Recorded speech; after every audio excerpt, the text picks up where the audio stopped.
day. Oh, I'll speak on chat. I should probably unmute him.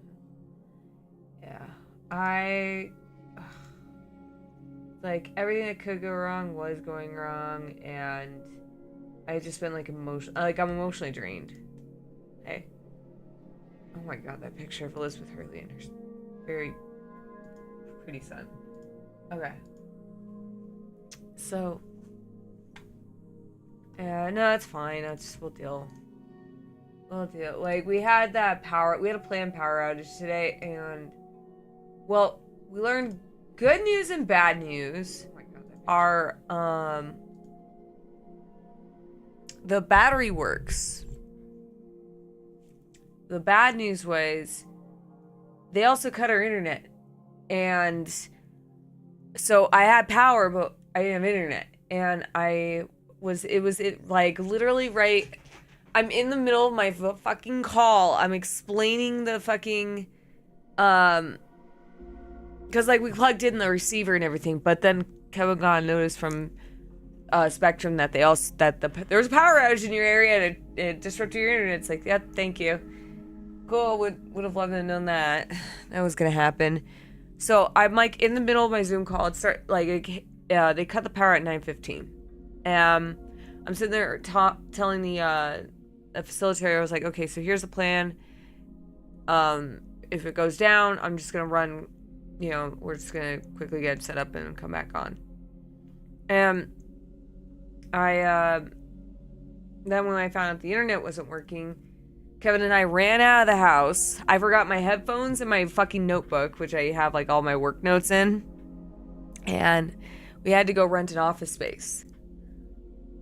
So we went there and we get there and I got set up in like a phone booth and I was like, fuck, I don't have my headphones and I have to sit in this call. And I messaged my boss. Like I've been like trying to like tell them like, hey, this is going to happen. My husband and I have this all like figured out. Yeah. Like we've been trying to like really accommodate everything. Like we need to have this stuff anyway for like when, like for just to have in the house. Like if the power goes out when the weather's bad, like it could be like here, if it's in winter, it could be potentially dangerous.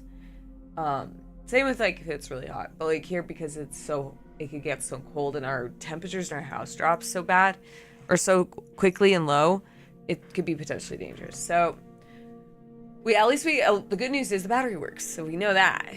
And I text my boss and I was like, hey, internet's not working. I'm gonna go run and get an office space. I apologize.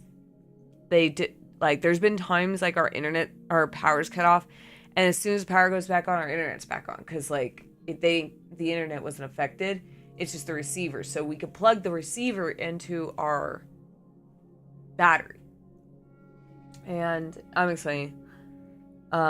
So basically we get while we're driving, I'm panicked. I'm like really stressing out because like I knew I had to cover this workshop. It was a private workshop, yada yada. And I think my boss is having a bad day too because like he texted me and he was like, you really should have like prepared for this. And I'm like, we're doing. Oh my god, Kevin, he's mad at me. And he ended up apologizing to me later, but like it was kind of like, it was very curt, and I got really freaked out in the car thinking I was gonna get fired or at least written up. And I get there, and once Kevin comes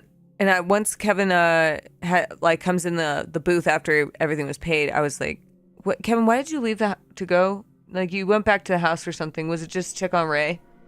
No, you had to get your headphones and your notebook. No, you were already gone when I texted you. That's why I went back out. Oh. Nope. Well, there you go.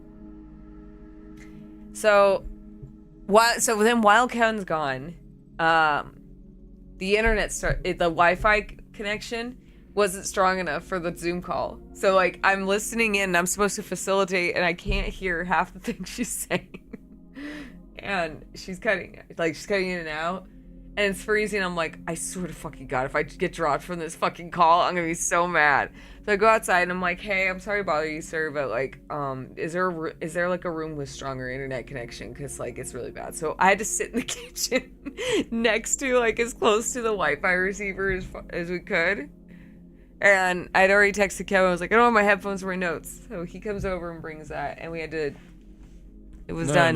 No. I only left to go get your headphones, and you texted me to say that the internet was garbage and it wasn't working in that room. And then I said, I'm on my way back. And then I got there, and then you were up in the kitchen, and I had your headphones and your notebook. Kevin got a granola bar out of it. At least he got a granola bar out of it, right? Uh-huh. So, finished working. I finished up facilitating. And as soon as we got home, everything was back on. And I had to help the CEO's daughter because she works. I work with the CEO's daughter, and she's nice. It's not like nepo or anything. Like she's working like the phones and stuff like that. She's a really cool girl. I like her. And so I'm like, Kevin got a girl a lady bar. Now I stole. They had like granola bars, so I stole a couple from them. Anytime whenever I used to work in offices, every time like there would be snacks and stuff, like I'd be sure to grab them for Kevin. Like that's just what I always do. You just said that you got me those, and I forgot, and I looked over, and there's 2 granola bars. There's 2 granola bars. I got you a peanut butter one and a chocolate chip one.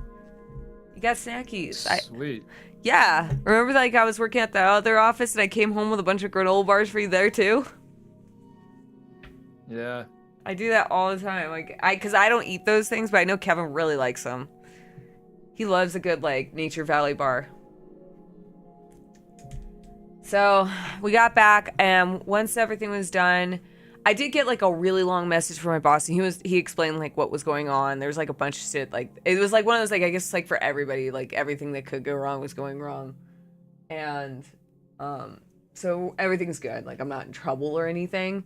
And he was explaining like he didn't he understood, he was like understanding, like Kevin and I, like he lives in a like the company's based in a rural area, or not rural, urban area. And Kevin and I came from like where we lived at our old apartment. Like if the power went down, like it wasn't very often we lost power. Maybe sometimes if the grid was overrun, was like being overburdened, and then like something would, you get a power outage from that. But usually they're really quick to getting everything back up. And I think once we switched over to Spectrum, we didn't really have that many issues with our internet at the old place. So, and even still, like... Yeah, well, we did, because they would throttle you when you were streaming, and we would get some issues all the time. That was with AT&T, though. That was why we switched to Spectrum, because we got fiber. You're right, but that was AT&T that was throttling me. Fiber was doing it, too, because your up was really bad. Yeah, it wasn't until we got here and we upgraded it, we got the gig up. We got a gig up. Like... And a gig down. The up was like 40 down in that other place. This gig is going down. So, yeah, no, once I got back, Yeah, it's like that Tommy Lee Jones movie with Anne Heche, Volcano. Fiber needs more Metamucil. Is LA on a hellmouth right now? I don't know. Every time I call my mom, she just tells me how hot it is. Asymmetrical fiber. But we got this gig up, and it's going down. So yeah, like after work was finally done, and just I was also like in the kind of informed that Saturday's gonna be a really rough day too, which I'm hoping that goes a lot smoother. Saturdays are usually not the worst day. Like it's gonna be like a lot of people kind of thing, like rough. So I'm hoping that goes smooth. Fiber helps you poop. So good fiber gives you good internet and good poops. So it keeps you full. Yeah.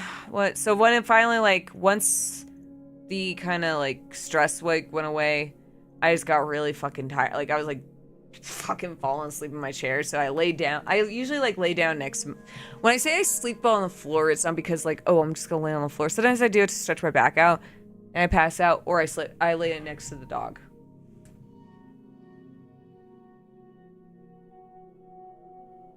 Stress poops are the worst. I don't know if I could say that that's the worst or the best. Yeah, well, we have really soft carpet, and sometimes I'll go lay on the floor because I want to lay with the dog. Go lie with dogs. I just like but I like to lay with Ray sometimes. She's funny. She doesn't get to sleep on the bed. She sheds too much, so I come down to her level. And then Kevin finds me. We had hardwood at our old place. Dude, laying on the floor is great. Dogs know what up. Dogs know what's up. So that's why I'm late. I'm a little groggy because I just woke up from a nap. Kevin kept coming in. He's kept trying to like get me up. I'm like, no. I didn't want to. I was tired. And then you curl into your ball of protection. I lost lost where I was, I think. Like my rest mode because of the power.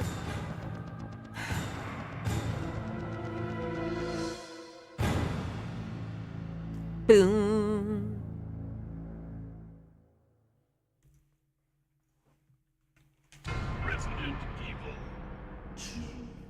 Resident Evil 2.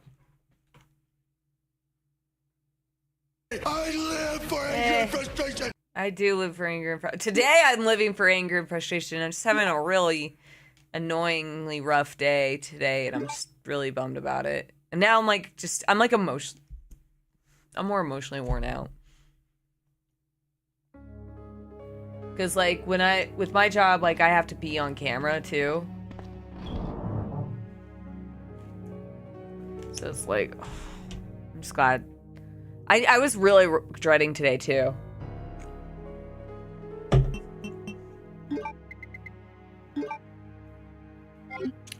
Okay, I did save.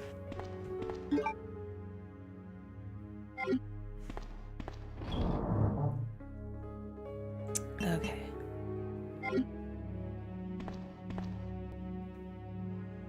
Okay. I don't remember how to play. I forgot how to play. 3. Thank you. Uh-oh. The controls are gonna get me. Is your on camera? Is your makeup on? Like, yeah. I look exactly the same. This makeup holds up, man. It holds up really nice.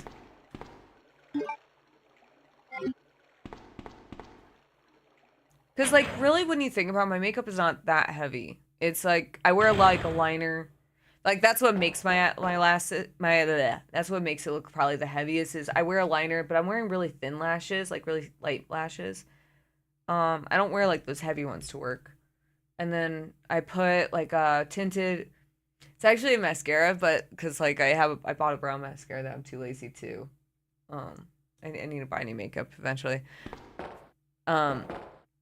But the mascara works on my brows, and I just fill them in a little bit.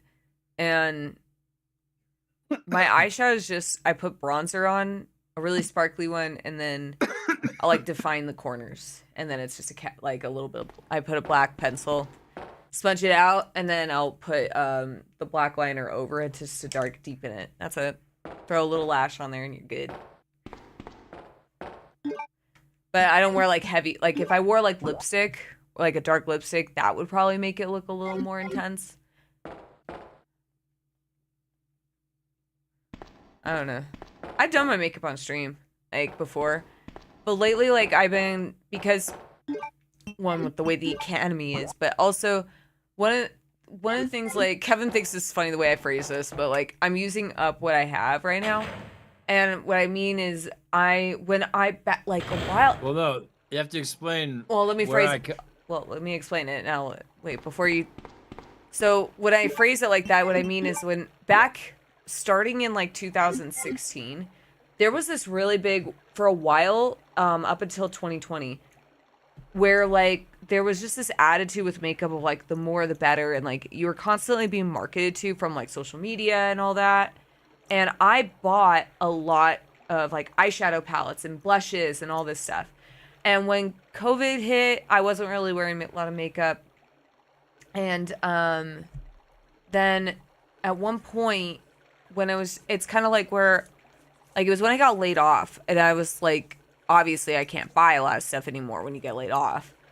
And started like looking through my stuff, and I like condensed some of it. I got rid of some stuff. And I was some palettes are just like I bought them because they're like so they were really expensive, and I'm like I don't want to use them, they're too expensive, which is a stupid thing to say. It's like I understand the sentiment, but it's also like it's stupid. You bought them, just wear it. No, it's seriously like if any time like I've gone so the only things I allow myself to buy now are foundation, concealer, which is like my base, brow products because I use them up a lot, mascaras. And no, work sucked. If I'm being honest. And then I'll buy so anything like I use every day, but like I just used up like crazy. I used up a bronzer. I used up a couple of bronzers actually, and I'm like, dude, that's fucking crazy. That's a lot. And hold on. Work wasn't bad. It was everything around you. Everything around it. Yeah, work was fine. It's the obstacle course to get there. Yeah. That was nuts. I'm using right now the my foundation's like $7 because I usually use the one I have in my kit right now that I'm probably gonna use later, or I gotta use that because like certain things there's certain things expire. That's the other thing is like the only stuff I'm using is stuff that, or like and allow myself to buy is stuff that expires.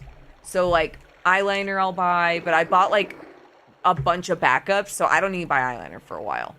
I'll buy like packs of like 4 mascaras, and like so I don't need to buy mascara for a while, but like eventually I will. Brow shit, eventually, you know, I'll buy like 4 of something at once. Oh, I love a horse. I'll buy like 4 mascaras or 4 eyeliners at one point, so like that's like a year's worth. Maybe. Technically for mascara, you're supposed to replace it every month, but I'm a gross bitch. I don't fucking do that. I'll use it for like 2 months sometimes. Yeah, like eyeliners, when they stop, like I've been getting the pencil ones, like so it's just like I could just sharpen them, but like for liquid, I just use it until they start drying up. Like I take expiration dates as a suggestion, and as long as there's not a change in texture, smell, or appearance. So, like, if I buy something and it starts separating and shit and smells like fucking paint, yeah, probably time to go. If I pull something out and I go, like, this looks like an infection, probably don't put it on your face. Okay. Well, I do the same with food, too. Like, the rule of thumb with food is, shoot. When you've experienced like food insecurity, you try to like make things stretch. Like my mom growing up, there's a little mold on the cheese. Cut it off. Just cut it off. It's fine. It's flavor. My mom did not say that, by the way. But she would tell us like but that was pretty common. Like, there's a little piece of mold on the cheese. Just cut it off. The rest of it's fine. Oh, the first piece of bread is moldy. Just throw out half of it. The rest is still fine, even though that one's probably dangerous because there's still spores in there. But, my brother like dated a girl at one point where, I was babysitting their kid, and so I was helping her out in the kitchen, and she was going through the fridge, and anything that was like in the fridge for more than a day, she was like throwing out, and I'm like, no, you gotta smell that shit. You smell that shit, you look at it. Does it smell okay? Does it look okay? And does it taste okay? And if it passed those 3 tests, expiration is a suggestion. Yeah, I feel like blue cheese and goat cheese, Well, those fail every time for me. I'd be like, oh, let's see if this is good. Nope. Trash. Blue cheese. it doesn't taste like vinegar. Yeah, some people like you can ask Kevin. Like I'm such a big like I'll eat leftovers all the time. Like that's. Uh-oh. Where did I get the?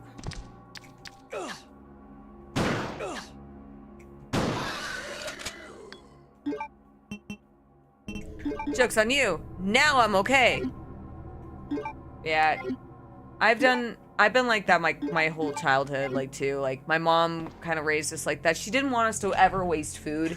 And now ever since I got older, like I mean, I admittedly not to get like too much into it, but like I like absolutely have like food hoarding issues where like I will try to like if I run out of anything, I kind of like get really stressed out, or we're running low on something, I get stressed out.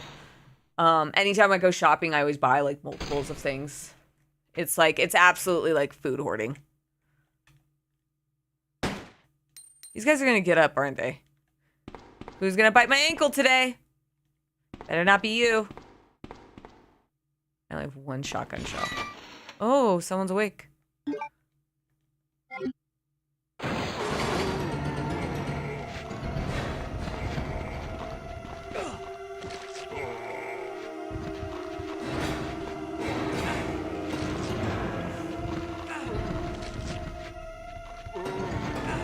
God damn it. Oh my god, get off me. Okay, I'm alive. As long as you cool down your leftovers. Yeah, no, I don't. The rule of thumb with leftovers too is with food is you always make sure like what we do with the rice, for example, like we have a rice cooker and it has like the automatic keep warm. So anytime when we make rice, I unplug the machine so it doesn't, so it's off. And then I'll leave the rice like the lid slightly ajar when we're trying to cool it, and I make sure it's cooled off entirely before I put it in the fridge, for example. Alright, see you, Sush. Ooh. Godspeed. Thank you. Have a good day tomorrow. Hopefully you have a good day. You deserve a good day. Everyone deserves a good day. Hold on.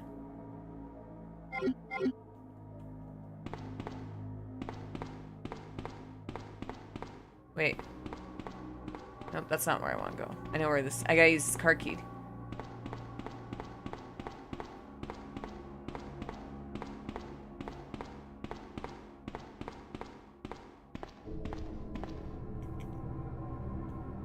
Okay.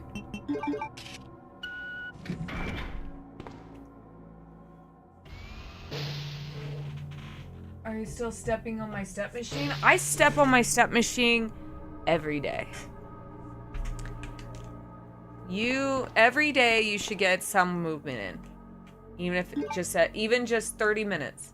It's important. Otherwise, what are you doing? No, it's actually really good for you. So I just use my stepper. I do eventually want to get like a Peloton bike or something like that.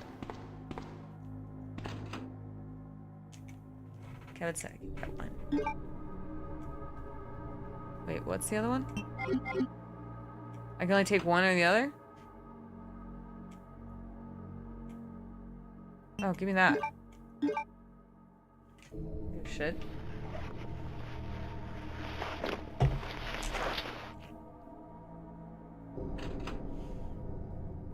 Oh, boo! Oh, are they trying to guilt me if I take this that I'll be a dickhead and Claire might die? Is that the suggestion? That's the suggestion. Hello. Huh.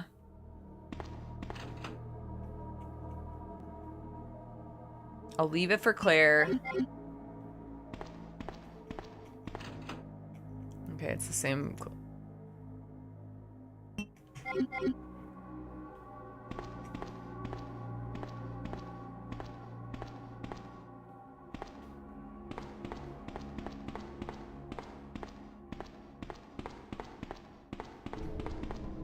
took all the ammunition though. I'm like, here, she needs the gun, Kevin, but the ammo's mine. And now I'm the good guy.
There's a party going on here.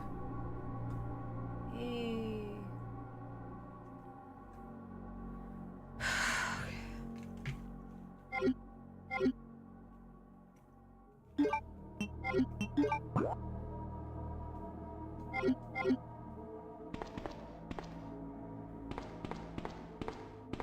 Yep, there's more people that came onto your server.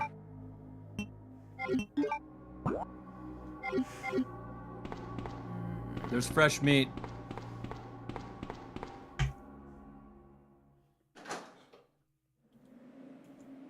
Okay. I need more shotgun shells.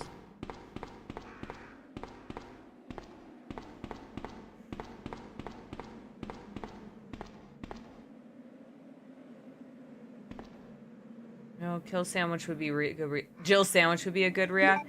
Oh, by the way, you just remind me. Danzig, go check the sound alerts. There's something there for you. You don't have to use it. Just go look at the sound alerts panel that you guys can use. Not the channel points, because I'm not fucking like, I'm not giving you guys the chance to really fuck with me too much. There's something there for the MGS run. Yeah, go look at that one.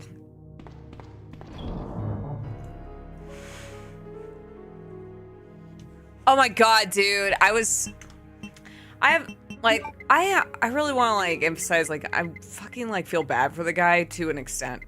But like,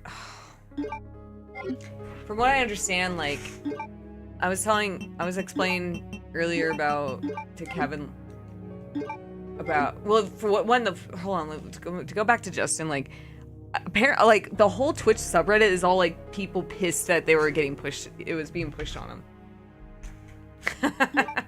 Nice. Yeah, I put that there and I was like, I'm not putting that for like channel points. That's gonna be someone's gonna be a real dick if I do that. Well, I mean, they still could be if they want to waste their money, but but like, to just use that one over and over again when I had to think logically. I'm like, I don't want to like make it too easy.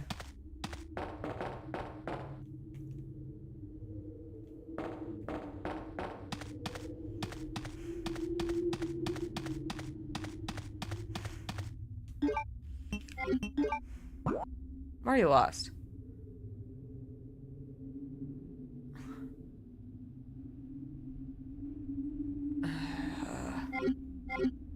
Yeah, that's why I was like, I have to be like smart about this. That's what those paid ones are for. Because they're like, some of them are a little loud, or they like, I had a bunch for a while like to scare me, and I'm like, I have to think like, while I want people to absolutely engage, I also do not want like people abusing certain wait, hold on. Oh, okay.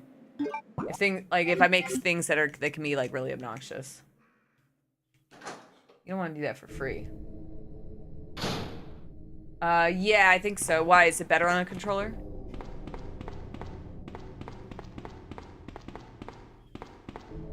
I would imagine it's better on a controller. Anytime, my brain just works like, console game works better on a controller, because they're usually gonna be more designed for that.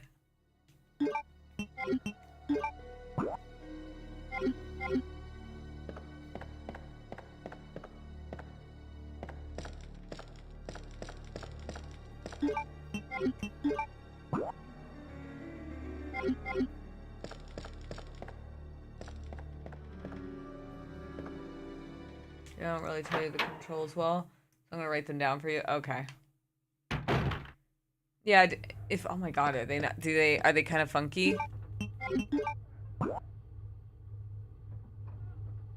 Oh wait.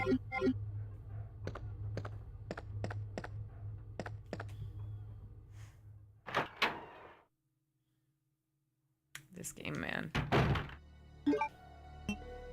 Sorry, I'm checking my shit constantly. I'm always getting lost in this game, I feel like.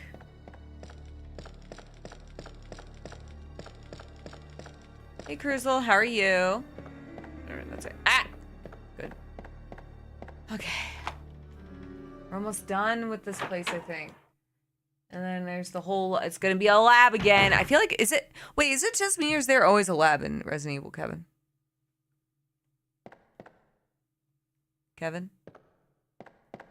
What's up? I asked, is it just me or is it always a lab? Well, fires came from. You hold square to pull out your gun. R3 to put it down without shooting. L1 to what? Yeah, that would be really nice of you. Thank you. That would be very, very nice of you. Yeah. Yeah, we're gonna do here's what the plan to do is, oh god. Yeah, I will take the Magnum. This man's gonna get up. His throat and abdomen have been torn out. Okay, he's not gonna get up. He doesn't have a throat. So if he turns into a zombie, he's not even gonna gain sustenance anyway, Kevin. He doesn't have a throat. And abdomen. He can't eat. Watchman's Diary. August 11th, I finally had the chance to see blue skies for the first time in ages. But it did little to lift my spirits. I was reprimanded by the chief for neglecting my duties while I was up on the clock tower. There was only one thing I still didn't understand. The chief seemed to be more concerned about the fact that I was up on the tower than that I was neglecting my duties. Why was access to the tower prohibited in the first place anyway? September 5th, I recently talked to the old man who works in the scrapyard out back. His name is Thomas. He's a quiet man and really seems to enjoy chess. He even went so far as to design a special key and lock engraved. What? Lock engraved. Special key and lock. God damn it. Why does... Oh my god, that was so hard to say engraved with chess pieces on them for one of the doors in the disposal yard. We made plans to play chess tomorrow night. I can't help but wonder how good he is. One thing that's been bothering me about him is the way that he's always scratching himself. Does he have some sort of skin disease or is he just rude? Maybe you're just fucking rude. Maybe he has fucking eczema or some shit. Yeah. September 9th. Thomas was a much better player than I am. I had imagined. Well, if you like chess, I would imagine so, right? I would imagine someone who's a fan of something might be particularly good at it. I used to think of myself as a fairly decent player. Well, you fucking suck. But he did a pretty good job of humbling me. The only thing I imagine is that could match his skills in chess is his appetite. All that guy did was talk about food throughout the entire game. He sounded fairly healthy, but he didn't look quite right. I wonder if he's okay. Maybe you don't judge the man. And his eczema. Eczema is the one that's itchy, right? Or is it psoriasis? He has eczema and psoriasis. September 12th. I was supposed to play another game of chess with Thomas, but we had to cancel because he hasn't been feeling too well. He stopped by to see me, but I told him to go back and rest since he literally looked like The Walking Dead. Oh, I've seen that show. He insisted that he was just fine, but I could tell he was really having problems. Come to think of it, I haven't been feeling too good myself lately. Why, did you breathe in his skin cells? His skin flakes? There's Thomas in the air. Why do you guys have to talk about his skin flakes? It's eczema. Eczema is the one that's dry. Thomas has eczema and he caught the eczema. That's not how you catch eczema. I actually don't know how you get eczema. I know you can get it from like a bunch of different ways. I don't have it. But I know I always feel bad when I hear about people who have it. Sounds miserable. I think it's autoimmune, but yeah, it is autoimmune, but like, yeah, I guess that's all it is. I don't know. Because like eczema is just like really dry skin, right? But what's the difference between eczema and psoriasis? Hold on, I want to look this up. Hold on. I want to look this up. Yeah, no, dude, I have so much sympathy. Eczema. Oh, here you go. Eczema versus psoriasis. I don't use ChatGPT. Shut up.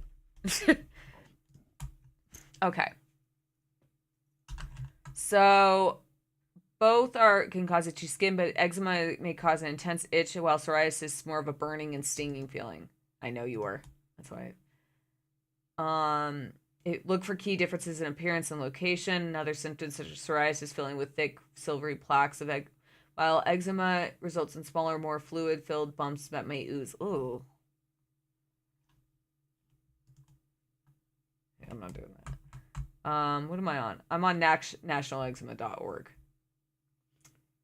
So, psoriasis is more scaly, like white, silvery looking scales. And eczema is patches of dry, red, and brownish leathery skin with swollen bumps and no clear borders. It also features small fluid-like filled sacs that may ooze or crust over.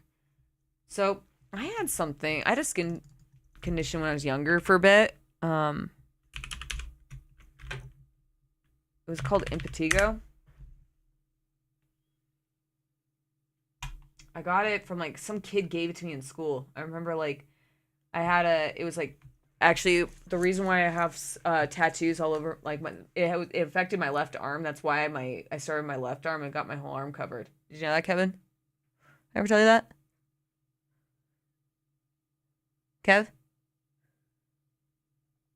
Kevin? Did you walk away? Guess he walked away.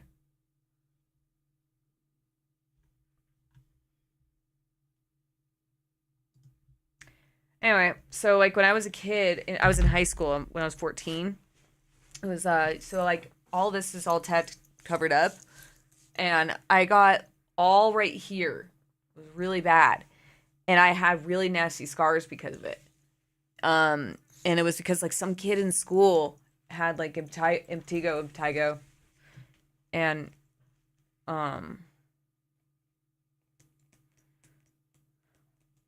basically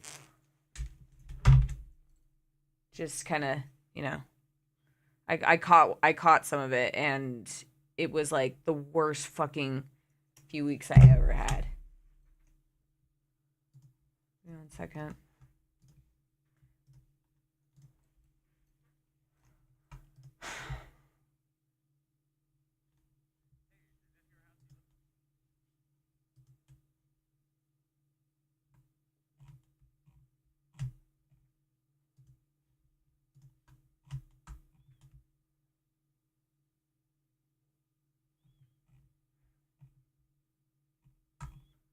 All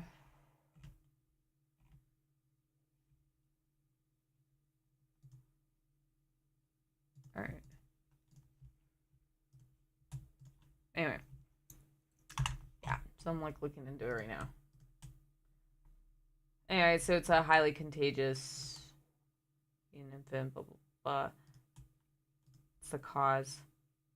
Bacteria entering the skin through a cut or bite or scratch. Anyway, fun fact about me. I don't have eczema or psoriasis, but I did get impetigo at one point when I was a kid. I was 14.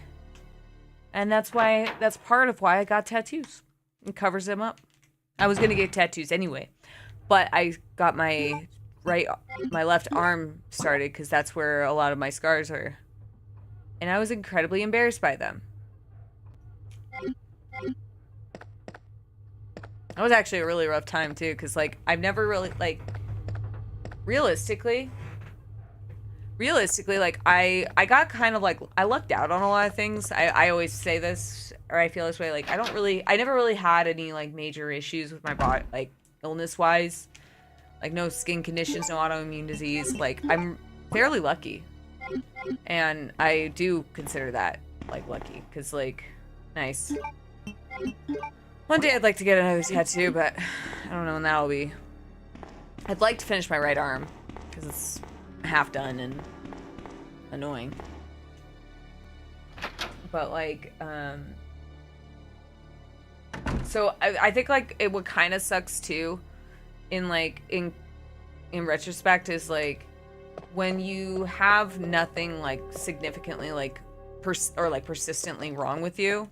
Wrong. I don't want to say like there's anything wrong with having stuff like that. But like you don't really have a lot of like complications with your skin or your health. So when you do have things that like crop up, it's like a lot more devastating when it happens. Because for comparison of like not having anything at all. So I never had any issues with my skin before that, and I get I've had dermatitis before from like tattoos, like just irritation from tattoos, and just, so annoying. But that was like probably the worst I ever had. Just a whole bunch of fucking scars all over the back of my arm, because it was just because I didn't know, so I was scratching constantly, and then it would be like these like little like it was nasty. I don't want to get too much into it. But like the more I scratched, the worse it got, because it was spreading the shit all over my arm. I don't know, I don't like getting too graphic about that, because like it is gross. And then I was like fully convinced I was a fucking disease.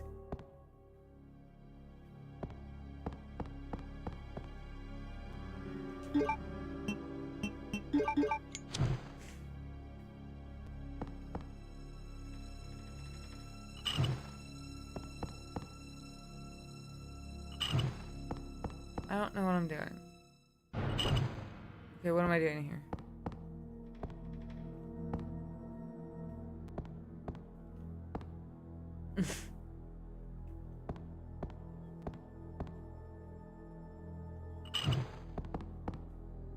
I just like the way I go about shit is like I really try to take care of my everything. Especially now, since I've gotten sober. Like, I never once will ever forget to like put on lotion every single day. Every day, multiple times a day. I wash my face every day. Twice a day, actually. Like, you only got one face. You only got one... Your skin's so, like... I feel like a lot of people... This is just my opinion, so obviously not true for everyone, but I feel like a lot of people really don't take care of it, like, don't think to take care of their skin as much as they should. And I think now as we're, like, I think, like, in more recent years, it's become a little bit more common where people will take care of their skin better. But, like, things like your, like, just putting on lotion is a good one. Just keeping your skin moisturized and hydrated by just drinking water and keeping it hydrated. Or keeping it moisturized and staying hydrated. Those are, like, and staying out of the sun.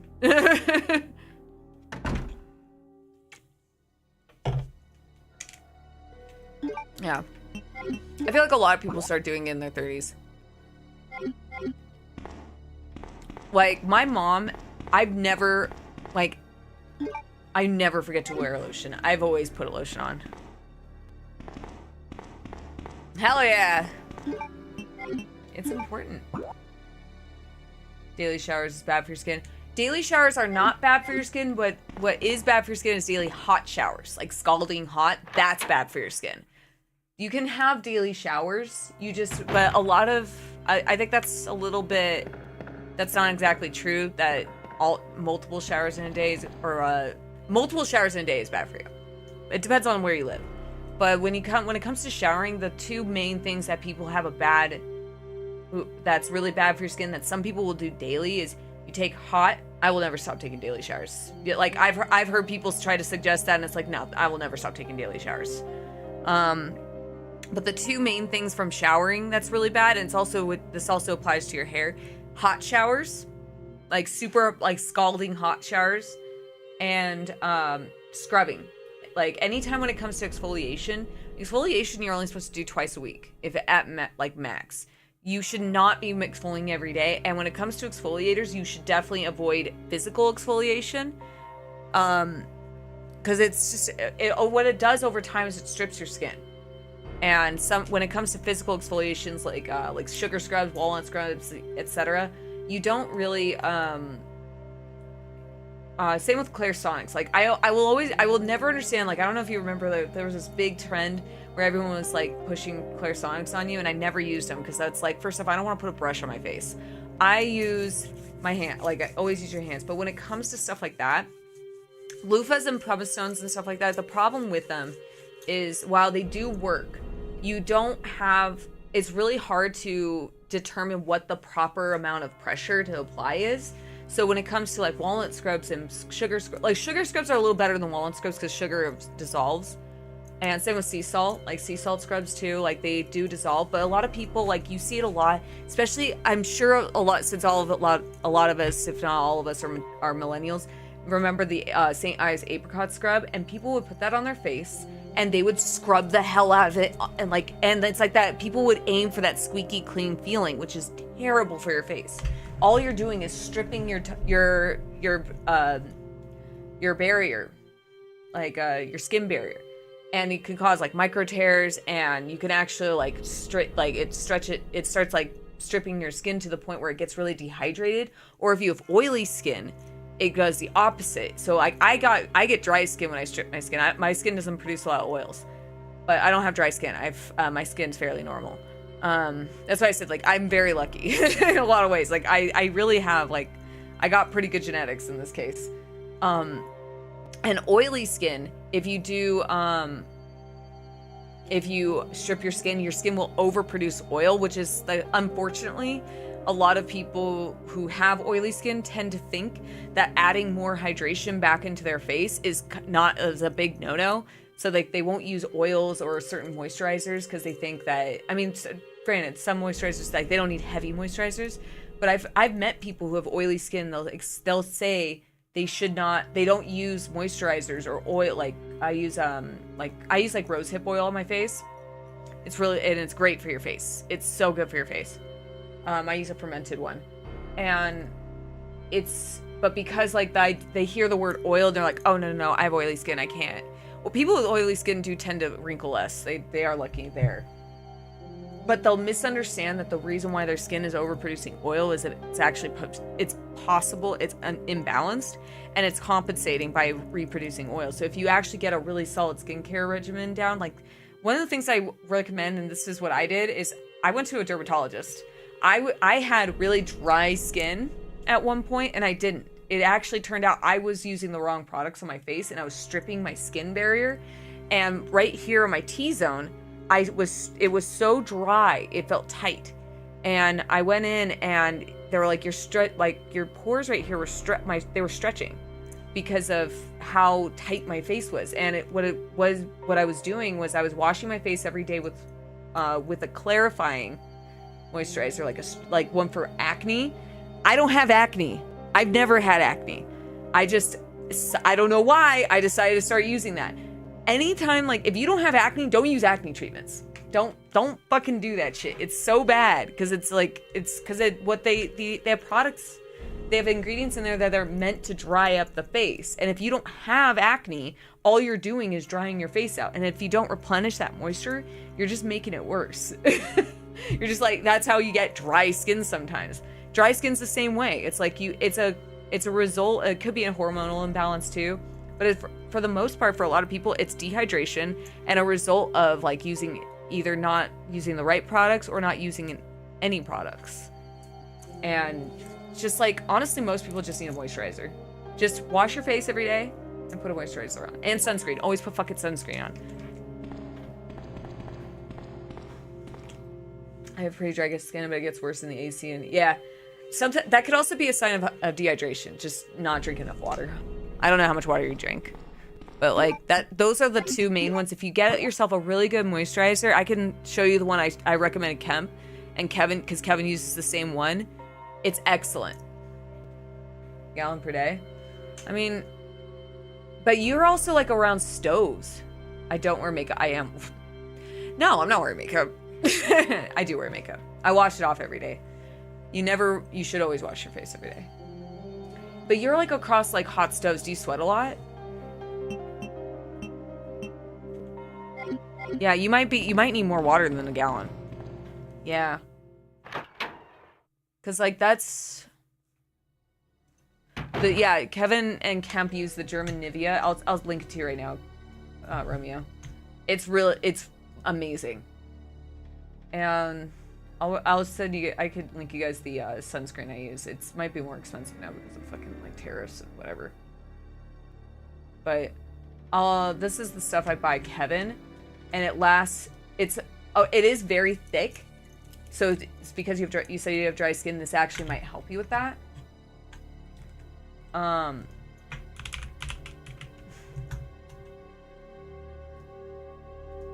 So looking at my.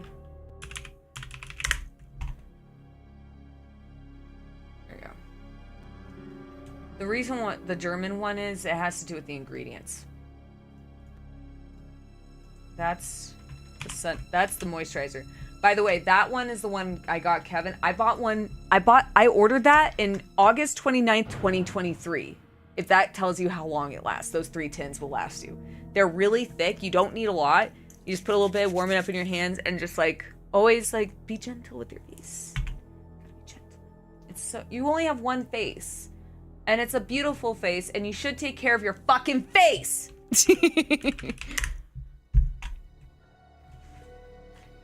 Let me find this.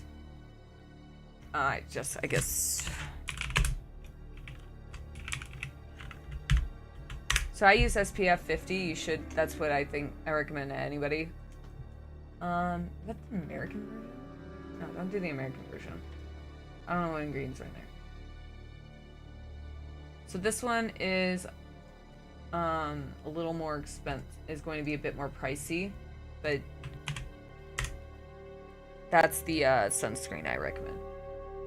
I will always stand by. I've been using that same sunscreen for so long.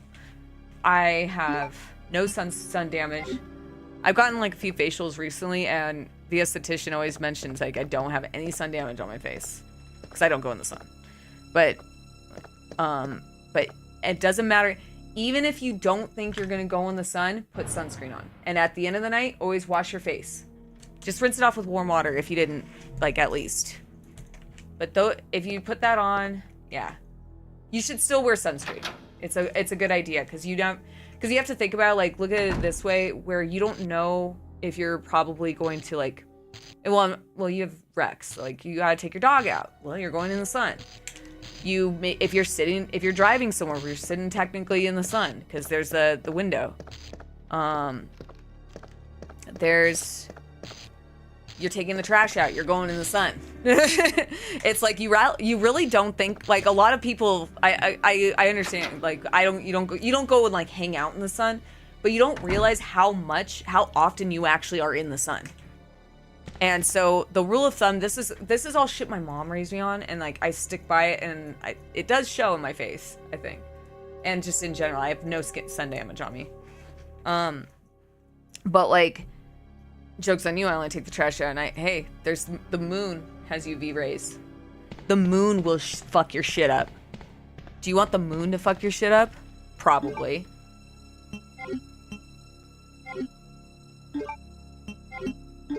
Yeah. Some people have gotten sunburns from the fucking moon. That's fucking sick, dude. Sounds like a threat. Do you want to fuck with the moon?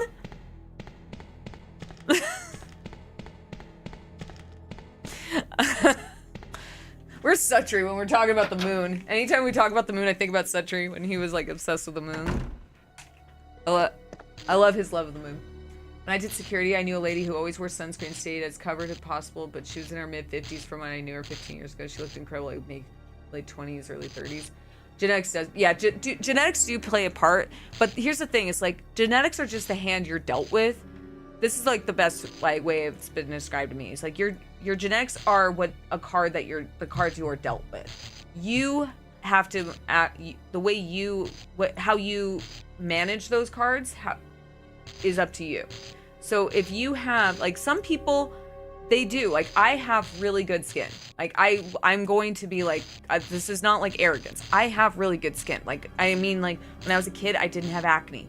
I don't have dry skin. I don't have psoriasis. I don't have eczema. Yes, I had impetigo at one point, but that was not like a me thing. I don't burn easily.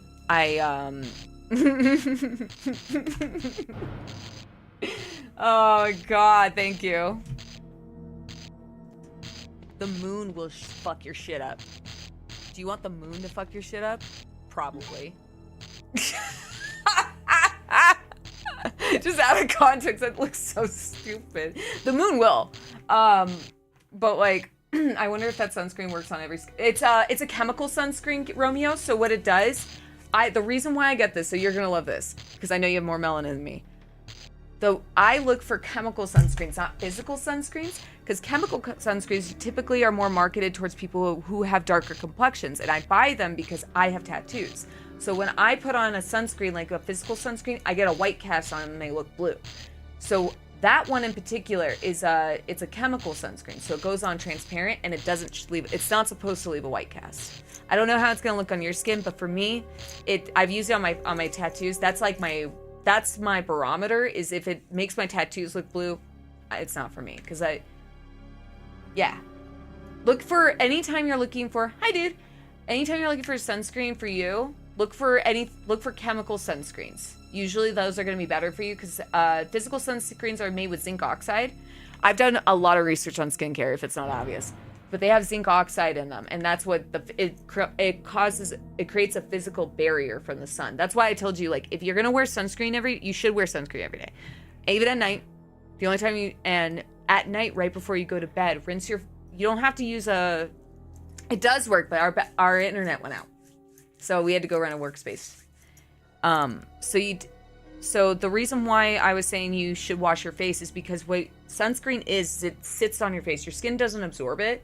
It sits on your face. So if you go to bed with sunscreen on your face, and like, let's say you do have sensitive skin, which you probably don't, doesn't sound like you do, but if you do, you're more prone to like sebum buildup, blackheads, whiteheads, just anything like that. You just really don't want to, just as a rule of thumb, like I said, when it comes to genetics in this department, you want to look at this as like, just because you don't have acne, don't like poke the bear and just be like, well, I don't know, I don't get acne, so I don't have to fucking care. And just, you know, it's just, if you treat your skin well, it treats you back. But like, you only have one skin, only one skin cell. Hi, Hellcat John. So I don't know. Is it always Hellcat? I don't know. That's weird. I didn't change anything. But yeah, so, but I think you'll like that one. For you, I would also probably look at like any Korean or Japanese sunscreens. The minimum threshold for like SPF is 50, I think. I don't think there's ever a point to go lower. You don't need to. You're not sunbathing, and even if you're going out in the sun, you don't want to cook your shit. Yeah, I know, it's normally John. That's weird. Okay. That's why I said Hellcat John, because I thought you were someone else. It's like, oh, there's another John.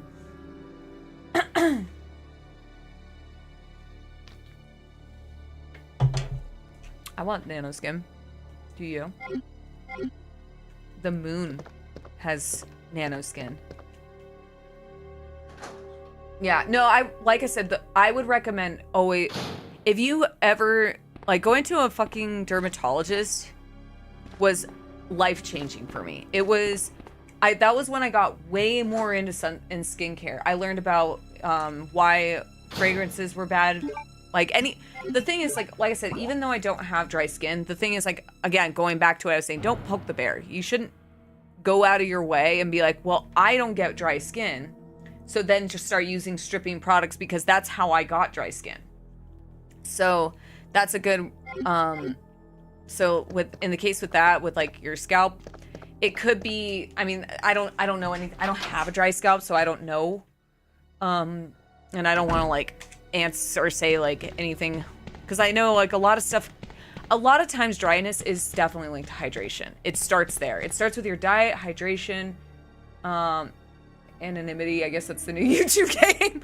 Yeah, I think everyone's usernames are being shown. That's so strange.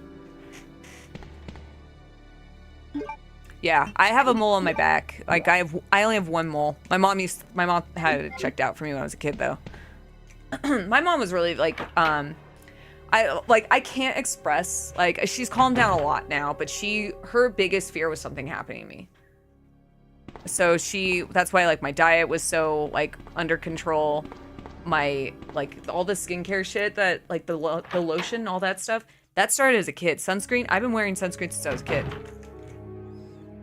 And it's primarily because like my mom was desperate to was so worried about anything happening to her daughter. I don't think she cared as much about my brothers. Like, I'm not saying that she didn't care, but I don't think she tried as hard with my brothers. Because like my brothers are very different than me in this regard. I think it's just she always, oh my god, is that me?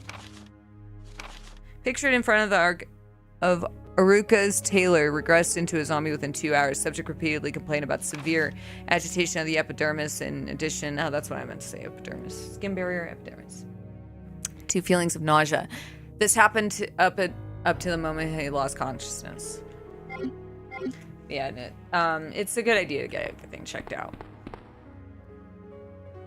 Yeah. You know, it's funny because she also said like I was gonna be her last child. Not like saying she was gonna have another child after me. She just wanted a daughter. She just really wanted a daughter. And out came me, the most foul-mouthed girl she'll ever. She probably didn't expect that one. Just so, like, the antithesis of what she probably was expecting.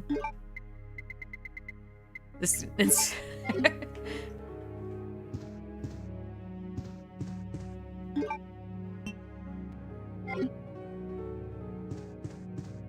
Thank you. I'm glad I am who I am too. I think I came out dope. Okay. So I think I have to go to the library now. I'm missing 2 of those things. Thank you. I love you all too. That's why I try to help. I want you guys to don't get skin cancer. Don't get skin cancer. That's bad.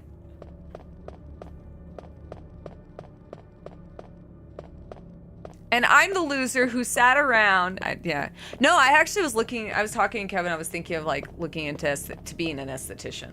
Not a dermatologist. I'm not going to school for that long. Fuck that. But being an esthetician would be kind of nice.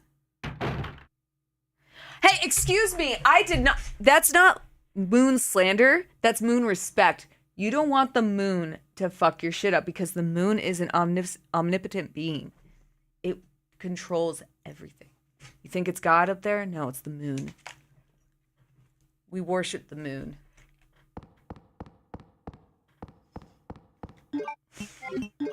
And I knew as soon as I mentioned the moon, your ass shows up. I know, that's what I say. It's like I mentioned the moon. I'm like, you know who should be here for this one is Sutrian. Who's here? Oh my god, oh my god, dude, I was looking at something earlier today about how somebody like joined like a homeschooling like Facebook group, because I guess like they need to homeschool their kids, and they posted a bunch of comments from like a post regarding like flat earth textbooks. It's like, oh god. Oh, yeah, I appreciate it. The moon. We respect the moon here. Dude, I really want a fucking telescope. I've been asking Kevin for one. Right, Kevin? We have like amazing view of the stars.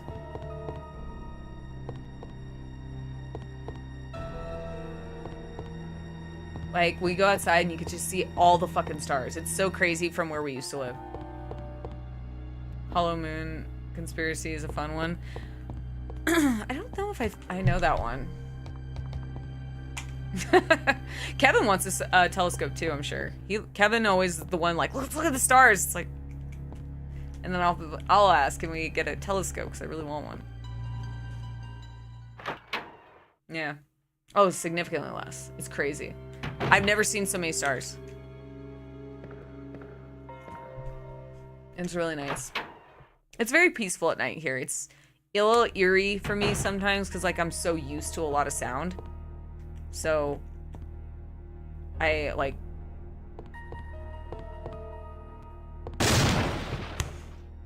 I knew that was gonna happen too, and it just wasn't fucking gonna, like, it just, god damn it.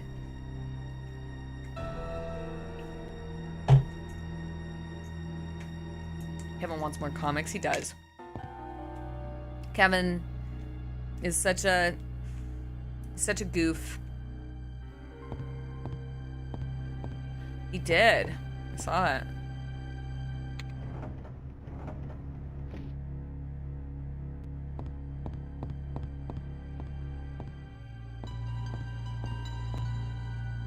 A telescope you could take. Ooh, that would be cool.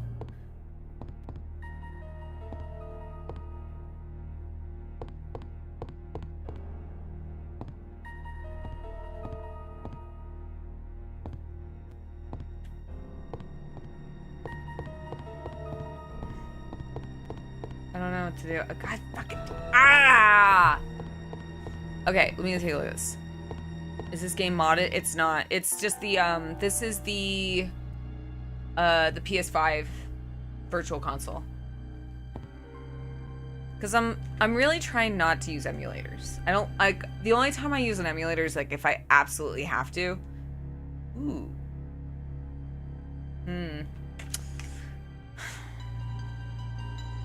Oh, I see. Okay, so I got. Ooh, where are those? Okay, hold on. Let me take a look. Oh, okay. So the first one goes right in between. The only thing I wish that if I had a mod on is a fucking control mod. Ooh. Okay, I think this goes to the right. Okay. Yeah, that's where it goes. Okay.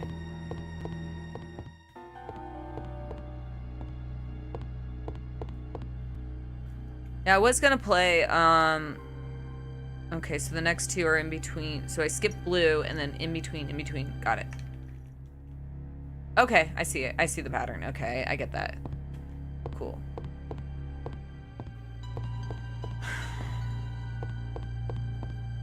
Skip the blue.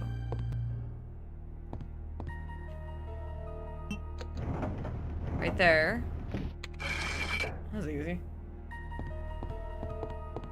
It's interesting going back to these older games because, like, some of the puzzles are pretty simple. Okay. I got the Bishop Blood Pug. Where's the last one now? I know there's 4 I need. Oh, is there?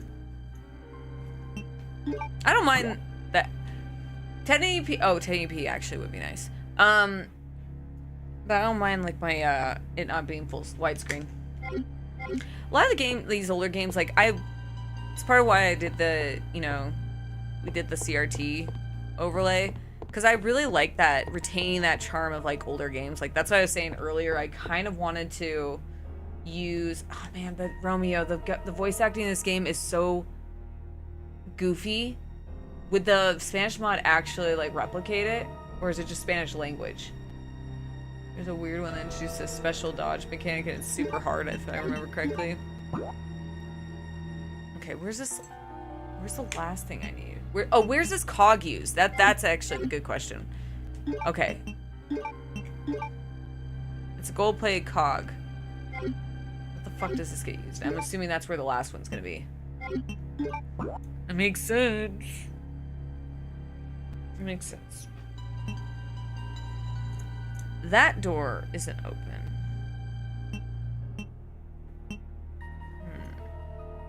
Castilian, Spanish version.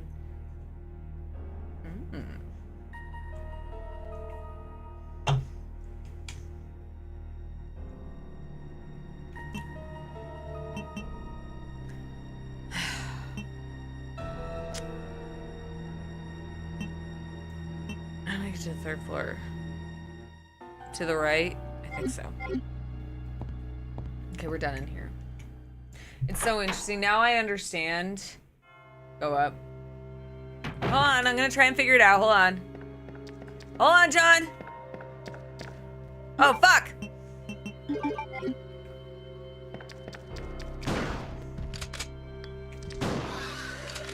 Bitch. Oh! Oh, shit. Oh! It doesn't have the same movement when the camera moves, and then I just kind of like, I accidentally roll with it. It doesn't have the same effect. When you start running into the fucking shit, if they all will sound like Antonio Banderas, that would be great.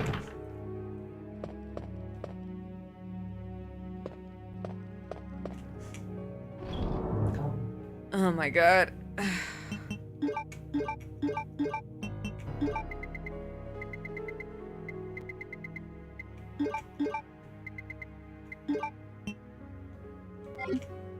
Alright. Up we go!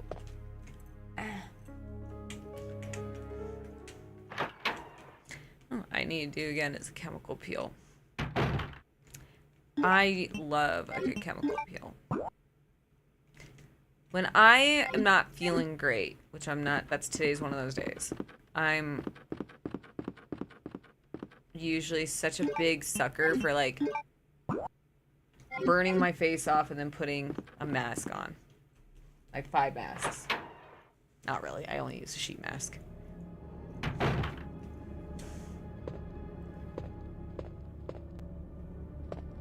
Not this room. Okay, I just didn't know what room this was. Have you ever burned your face off? That's true. Well, I just do it like every now and again. Because like... it's just to like clear shit up. You haven't lived till you burn your face off. Just the occasional hell. I've one time used 70% acid on my face. It was intense. I got a chemical burn from it. Everything's a learning experience. It's all good. Did give myself a chemical burn one time. I learned my lesson. Yeah, it sucked.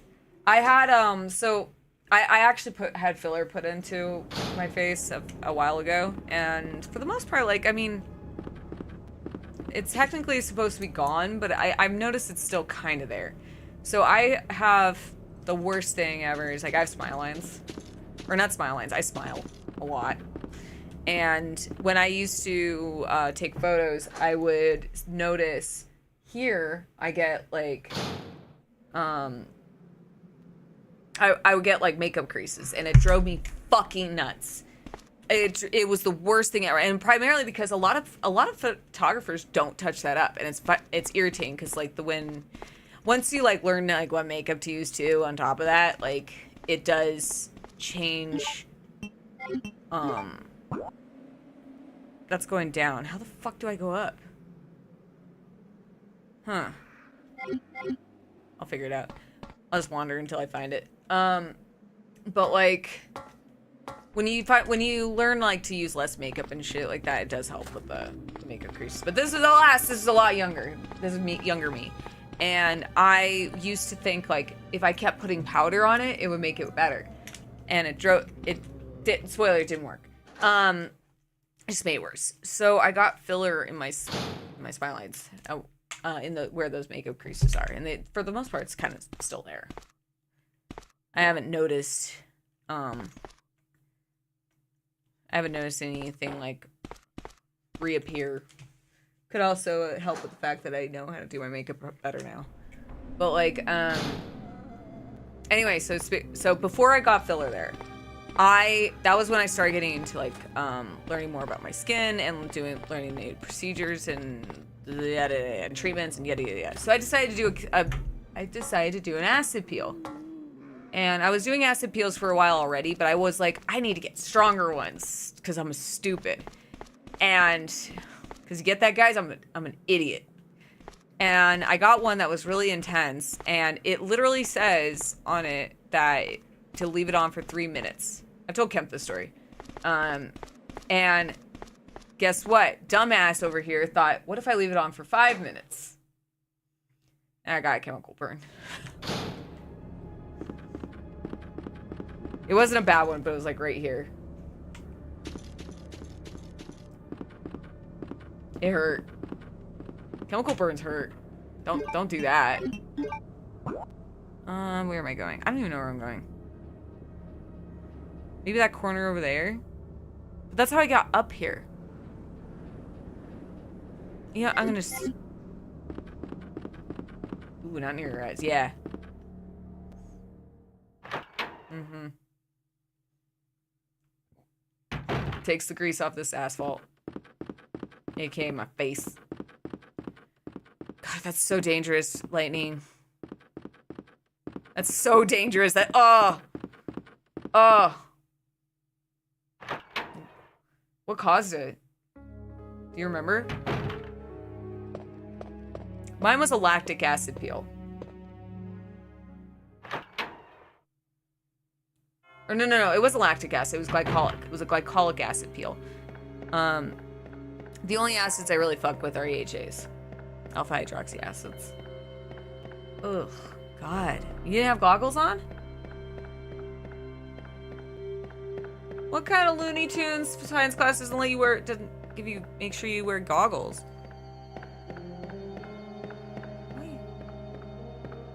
What is this? What is this? Why did the camera change? Wow. But your ass got humbled really bad then. I'm glad you're okay. So now I can make fun of you.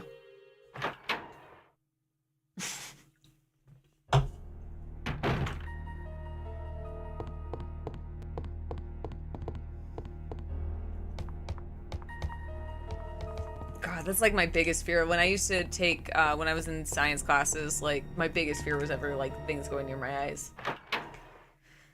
Ugh.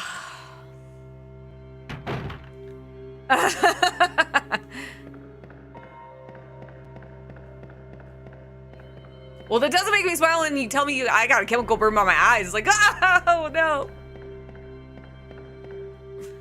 This is the worst.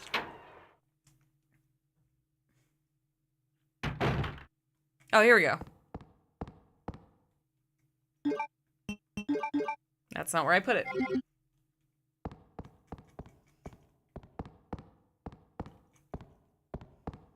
What'd you have for dinner? It's a square hole. It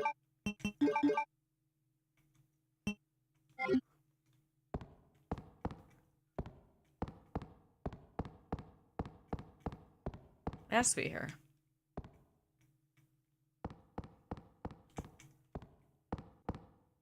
Right? This has to be the right spot. I want sushi. I haven't had sushi in so long. I had chicken soup today. And some veggies.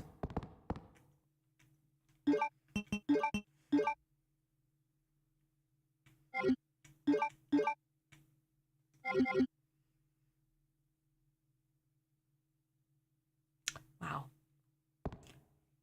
Wow. I hope it was delicious, Dickens. I hope it was really... What'd you have? Ooh. Gives you 2 rolls, salad, chicken, beef, and rice. I'll have for 14 ducks. You brought him 14 ducks? Subway, Italian, BMT, foot-long Italian herb and cheese bread with mac and cheese. Jesus Christ.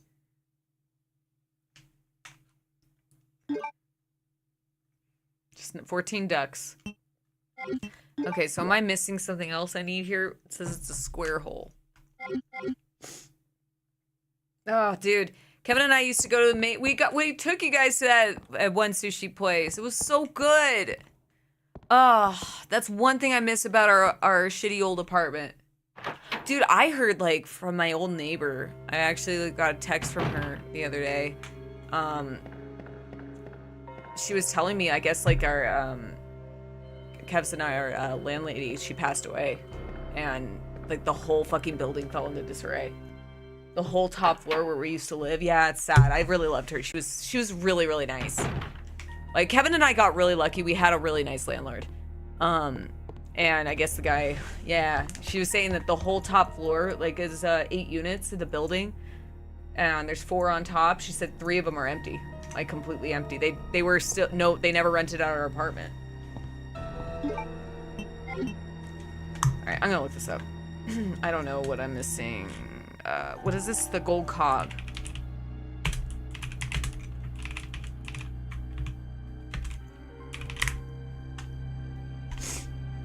In the gear room. That was the... Screaming. Seriously, right?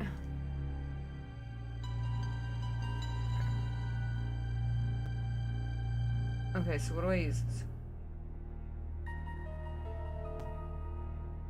Oh, I was in the right place. I just didn't, I guess I didn't use it in the right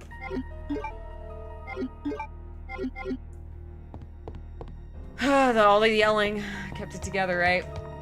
Yeah, it was a really sad news I learned today. Or not today, the other day. Cause like, she was really, really nice. Like anytime we had issues, like she would talk to me about it. We didn't get held responsible for any damage that wasn't caused by us, and like they didn't try to like pull any shitty thing. Like some landlords tried to do that. We got really fucking lucky. They just were really nice people. I mean, like not everything was perfect. Like we had that leak issue, but for the most part, we got pretty lucky. I don't know what to do with this.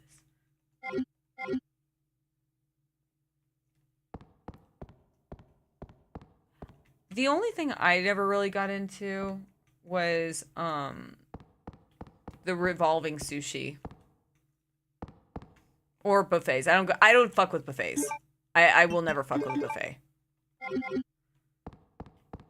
Like pre-COVID, I was already like anti-buffet, and then post-COVID, it got worse.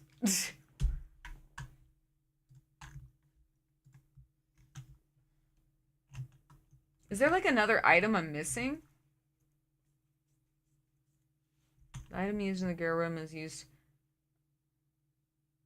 It reveals one of the halves to the Jaguar stone. Okay. What else am I missing?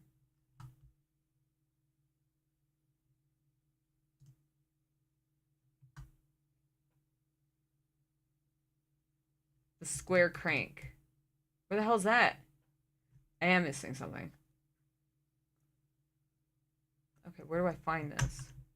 Square crank is in 3 different depending on the character and scenario played. Claire, okay, we're in Leon A. Where the hell is that?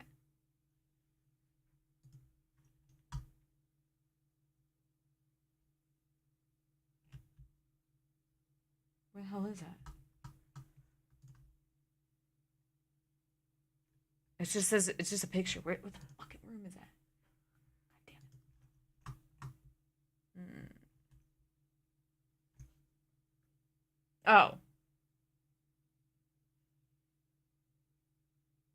Both A is hidden in the top shelf in the file storage on the west wing of the building. Thank you. Alright. Where am I? I'm on the east, I think. So it's somewhere in the west. That's vague enough for me. I worked at an old country buffet. People are really nasty when handling food. Dude. The way I look at it is like, even, like I said, this is all, like, I felt this way, pre-COVID. Like, post-COVID, like, is when you realize how nasty some fucking people can be. And what kind of, like, clicked with me with buffets, where I'm like, that's fucking gross, is the fact that we had to install sneeze guards. because fucking people don't cover their goddamn mouths. And I lose my shit.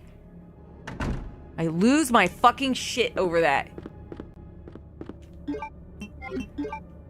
Like, instantly will lose my appetite. No.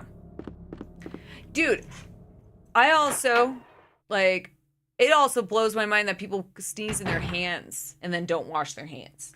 Like, I understand if you have no choice and you have to sneeze in your hands, but go wash them afterwards. I do. I lose it when people cough in their mouths and they're touching things. Thank you. Thank you. That's what I was just saying, Sutri. Oh my God. So we call it what? I sneeze into like my shirt if I can, or I'll sneeze into my elbow.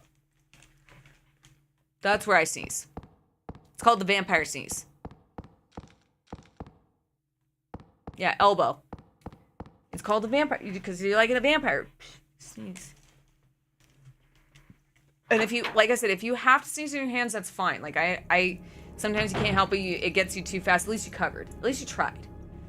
Because sometimes, like I've also like if it's really quick, I'll do that, and like it caught me off guard. But I try to sneeze my shirt or my elbow. I'll sneeze through the shirt and onto my just like my personal fear. And sneeze into my sneeze goes through my shirt. Oh my God. Yeah, God, spit vapors or smoke. That's true.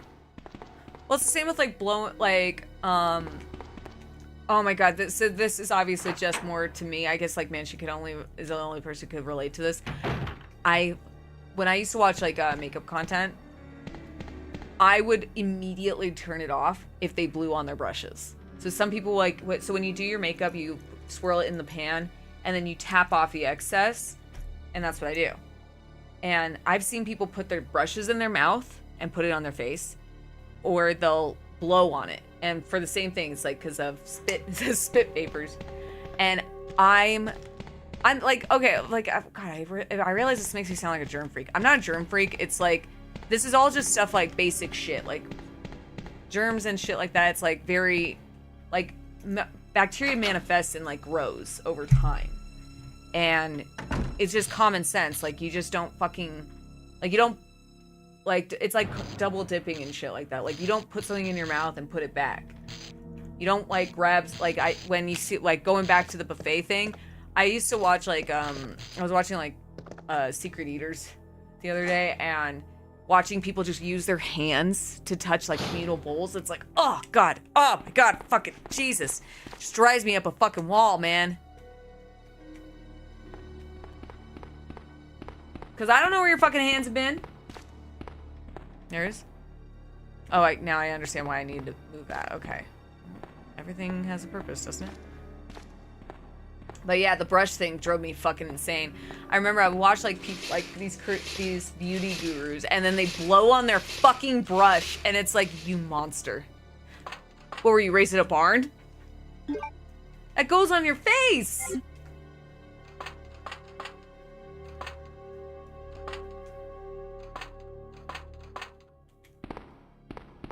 And not only that, then they don't wash their brushes. Like, I'm not the greatest at washing my brushes either, but at least I'm reassured in the fact that I didn't put them in my fucking mouth. The human mouth is the most disgusting place, man. And it's like, do you remember, like, I don't know if any of you, like, had this when you were a kid, but, like, my aunt used to say this shit, and in hindsight, it's like, ugh. When dogs lick their, when a dog licks someone's face and they go like, don't you know they have the cleanest mouths? Like, no, they don't. They lick their assholes in their crotch. Hell no. I had an aunt, like, she passed away, but like when she was alive, she used to tell people like, oh yeah, if you have, maybe this is how she actually died. But she would, anytime she had a cut, she would have her dog lick it, and it's like, no. Ew! Ew, dog.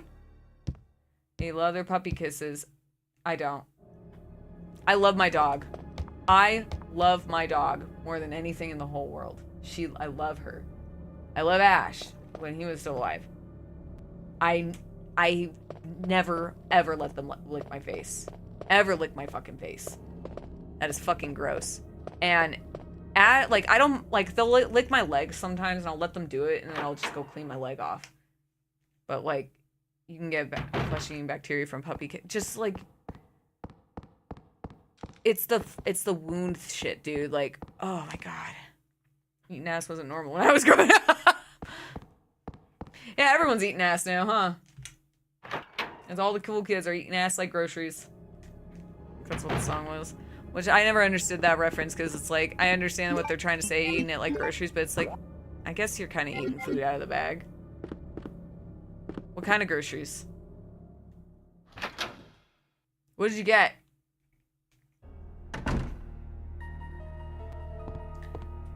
Yeah, maybe that's how my aunt passed away, actually. Could have been the dog licking her wounds. But no, like, there's like a bunch of people who are like, for a while, going like, dogs have the cleanest mouths. Who told you that?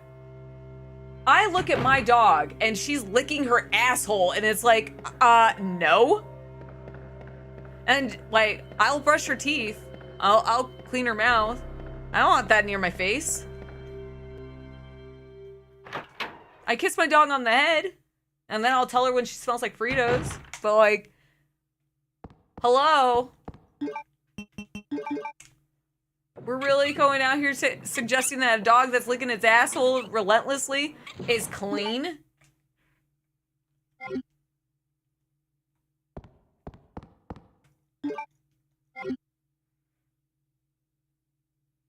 Yeah, that is true.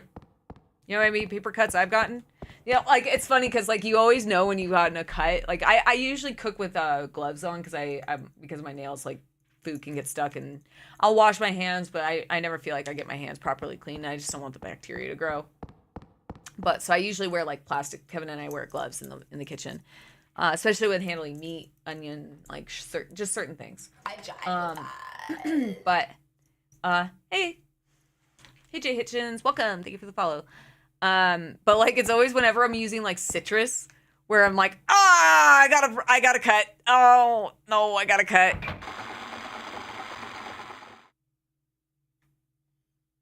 Yeah, it's always when you're doing like anything time you like you squeeze a lemon, you're like, no, it hurts so bad.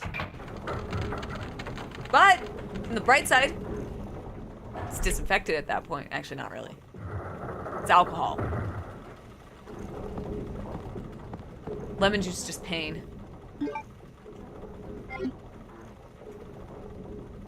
Sure, I'll jump down the chute. Friend is playing GameCube. Resident Evil thought I'd drop in. Hell yeah. I just played through 0 and the remake on GameCube. Get away! Oh, look who now all of a sudden has asked for help. Oh no. Oh, what? No.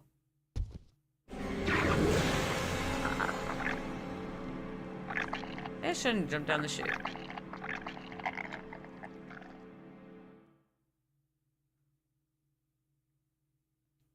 I'm gonna go laugh at him.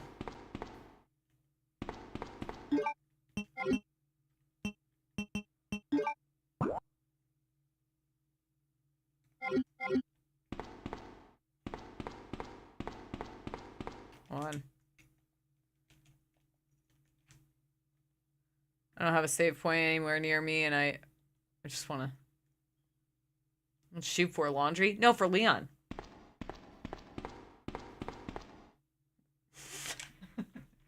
It's a Leon shoot. No, it's for Leon. Ben! Oh my god, Ben! Can you still hear me? Come on, answer! Damn! I love because they can't, because the graphics are so limited. Ben! Ben! I'm gonna laugh at you. The chief of police, a co-conspirator. Oh, I thought you called him a cokehead for a second. Get that scum. Make him pay. Hey, guess what, Ben? Hang in there, Ben. No, Leon. No, Leon. Oh, No, Leon. my chest. Oh no. Is that where you used to have a heart? Bitch. What's wrong? Shoot him. Shoot him, Leon. Leon? Now look what you've done.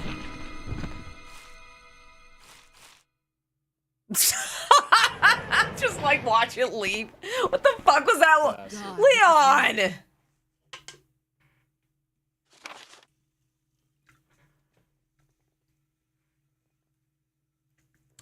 You know, they really improved Leon's characterization in 4.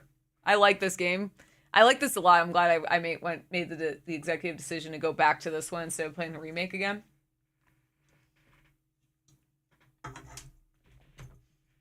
Because A, this is the first time for me. And B, this is just legitimately funny. No, Ava's not into him. I don't know how many times we have to tell Leon that she doesn't care. She's using him. I mean, what, dude, it was just yesterday when he was like, I didn't tell you my name. She doesn't give a fuck. If she didn't ask, she don't care. Leon. You know what it is? She don't like gingers. Because, well, his character model is a ginger in this. You know, to the teeth. To Mr. Brian Irons, chief of the Raccoon City Police Department, we have lost a mansion lab facility called, due to the actions of the renegade operative Albert Resker.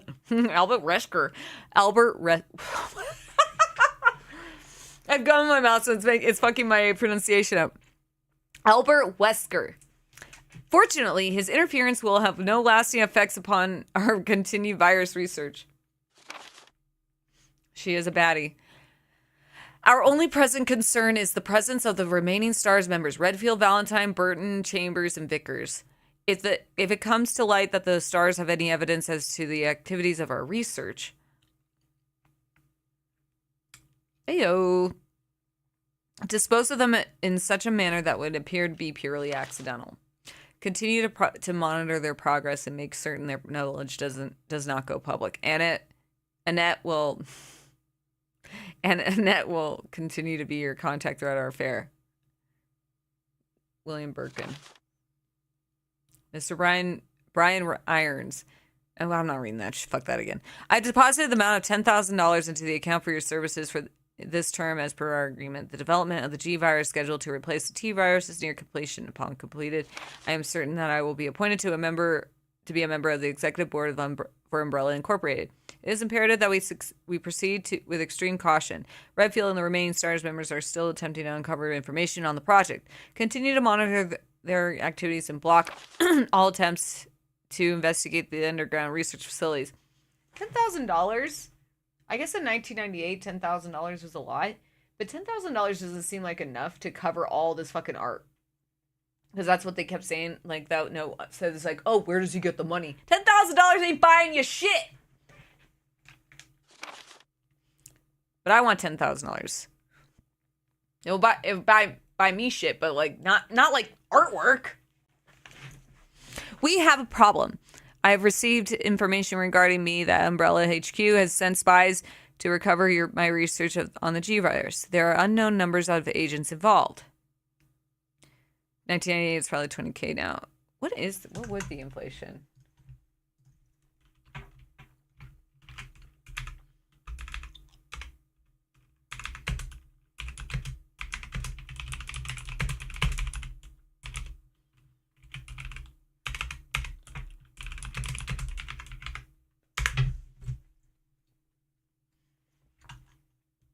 Yeah, you're pretty dead on, actually. I just looked it up. Value of $10,000 from 1998 is equivalent to purchasing about $19,875.83. So an increase of about 10K. Damn, that was a really good guess. That was a really good guess, Sutry. Jesus Christ, that was really close. I remember looking up what a CD in 1995 would cost now, and it was double. Oh, that makes sense. I guess so. Well, certain things like inflation hit it a little bit harder, you know? Some things hit a little bit a little lighter, some harder, but that makes sense. No, it's probably like shit art, dude. Like, what are you buying for $10,000? Like, fine art is expensive. This trash man. I was gonna call him a no talent hack, but then I'm like, he didn't suggest he was painting it. Pam's art from The Office. Oh, Pam catching strays. Yeah. There are an unknown number of agents involved. They must not be allowed to take this project away from me, as it represents my entire life's work. Search the city thoroughly for any suspicious persons. Detain any such individuals by whatever means deemed necessary, and contact me immediately through a net. With these precautions, any possible threat should be eliminated. I will not allow anyone to steal my work on the G virus. Well, G virus. This is such a silly. Why would we go with G? Where are you going, Ada? She doesn't care about you. Chemical plant. I have a feeling that's where I'll find John. Ada, wait. She doesn't care about you. Hey! She doesn't care about you. Leon? Do you read me, Claire? We now have access to the back of the parking lot. Got it. I'm getting out of here. I forgot Claire was here. Can you meet me there? I'm on my way. She does not care about you either, Leon. Leon, none of these bitches care about you. I don't even care about you. You're being weird. I do care about Leon. I like Leon. The guy buying the art is Irons. Yeah, Irons a bitch. He has no taste. Leon, no bitches Kennedy. I mean, right? It's an art for him, taxidermy stuff. I mean, yeah, it depends on what you're buying. Taxidermy can give, I don't know how expensive it was in 1998, but taxidermy can get pretty pricey depending on the animal and like the processes. Because I was collecting taxidermy, but it's all in storage right now. That's why I went all beefcake mode. And yeah, it's him. Just Ashley was kind of into him and then he wasn't into her, but Ashley was also like really young. And I mean, if anything, that's like the one nice thing about the game is that they gave Leon the opportunity to be a real scumbag there, and I'm glad he didn't do it. Or bonded over trauma. I mean, he would have had the best luck with Ashley. At least that's the girl that would have actually reciprocated. But no. I have an ex that was into Leon. A lot of people are into Leon, but like, gotta say right here, this Leon, not interested. She was 20, he was 28, I think. I think he was 28, 4. And I'm only pointing out, like, 28 and 20 is a big age gap. Or 27, whatever. That's still, that's a pretty big age gap. 20, like, 7 years isn't big, but 20 and 27 is big. If it was 37 and 30, it's a different conversation. So I'm actually kind of glad and also, I feel too with Leon is that allegedly, I mean, they don't really emphasize it, or like I said, it depends on the age different, or like where you are. Like 7 years isn't a lot, but it depends on like the younger you are, the more of that gap seems like more of an issue. What a 20-year-old is that like, I mean, it's legal. I'm not saying it's not legal. At 20 years old, at 27, what do you have in common with a 20-year-old? You're getting encroaching on 30 because by the time you're 30, they're still in their age where they're still partying. But, I mean, Kevin and I are 6 years apart. That's not weird at all, but we also got together in our 30s.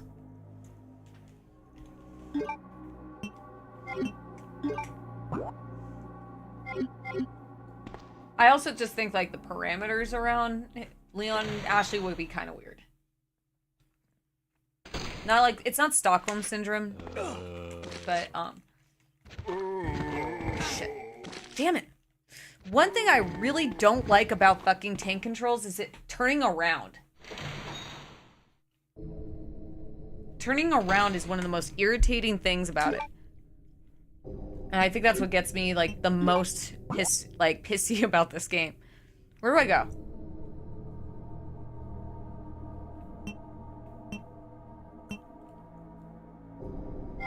I guess leave.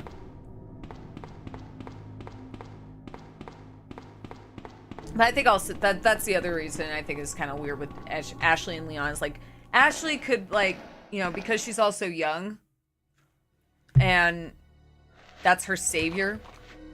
You know what I mean? It's like that's not really I don't think there's a fuck it. Damn it.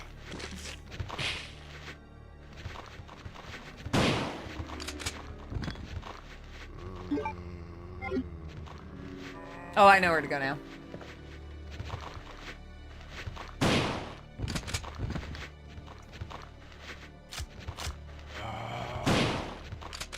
Okay, I gotta go back down there. Okay, I made the mistake. I have to go. 7 years would be significantly less weird. Ashley was 30 instead of 20. Yeah, I agree. That's what I was saying in Inflatable Dreams. Like, I don't think a 7-year age gap is really not that big of a deal. It's more of like, if you look at it like, so 27, 20, when he was 25, she was 18. When he was 20, she was 13. So it's like that the age gap is just the weird, it gets weirder the younger you are. She was very immature, you're right. She didn't act like I actually, knowing that she's 20, I mean, actually, no, she does act like a 20-year-old. And more critical development, you just had that gap. Yeah. Well, it's like, think about it. Like, when you are in your 20s, like, I think they say, like, you're not the same person 70, I know it's, like, not really, like, scientifically true, but, like, they say, like, every 7 years you're a completely different person. And I do think there is, like, some truth in why people say that, because, like, when I was 27, I was an entirely different person from when I was 20. And at 34, entirely different than when I was 27. So it's, like, you do adapt and grow, and like the thing is, in the case with Leon, if you're 30 and they're 23, like all of us, I know most of us at least, when you're 23, you're still got a lot of energy, you're still going out, you're still doing that, and you're still like kind of figuring out who you are. Usually by 30, you kind of figure out who, like, what, like, you kind of have an idea of like what you're going to be, what you want in life. And 23 you're not really. So while 7 years isn't like, it's not abhorrent in like, it's not a gross age gap. Like 25 and 18 would be a lot worse. That's why I said, like, it's all relative to where you are in life. But like I said, Kevin's 6 years older than me, and it's not, but we got together when I was 30. So that's actually a more, I like our age gap. I've always liked our age gap. I used to be a real piece of shit in my 20s. I was a piece of shit in my 20s. I was a mess in my 20s, dude.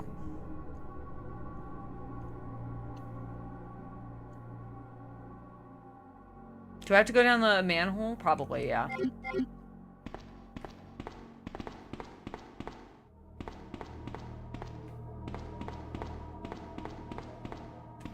I did. A lot of slicking back. It was so slick. I think it's normal, and I think like it's why I'm of the belief personally that I think in your 20s you should be given a lot of leeway to make mistakes and learn and grow. Like that's how you change as a person. That's how you mature too. Is you kind of have to make mistakes. And I think when you're younger, my biggest age gap, I was 24 when she was 30, and she was 32. I wasn't right. Yeah, and like, and that's fair. That's absolutely fair. But what I was getting at is, I think like when someone's in their 30s and then someone else is in their 20s, this is just my feeling or my opinion about this, is like when you're in your 20s, that should be a time, I feel, for a lot of people. You should kind of go and you're navigating life. You should figure out things on your own. Find out what you want. I think dating around is incredibly important to like knowing what you want and what you don't want, and gaining experience just in life. And and I think a lot of times once you're like encroaching 30. 30's around the time where a lot of people are starting to settle down and they would like to settle down eventually. And in your 20s, I mean, I know some people get married young and some people have families young.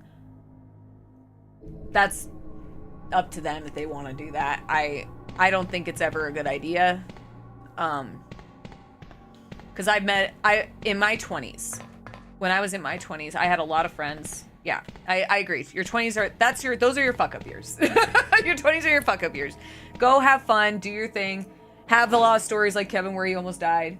And, you know, because once you're in your 30s, like, you kind of like, you've gotten that out of your system. But like,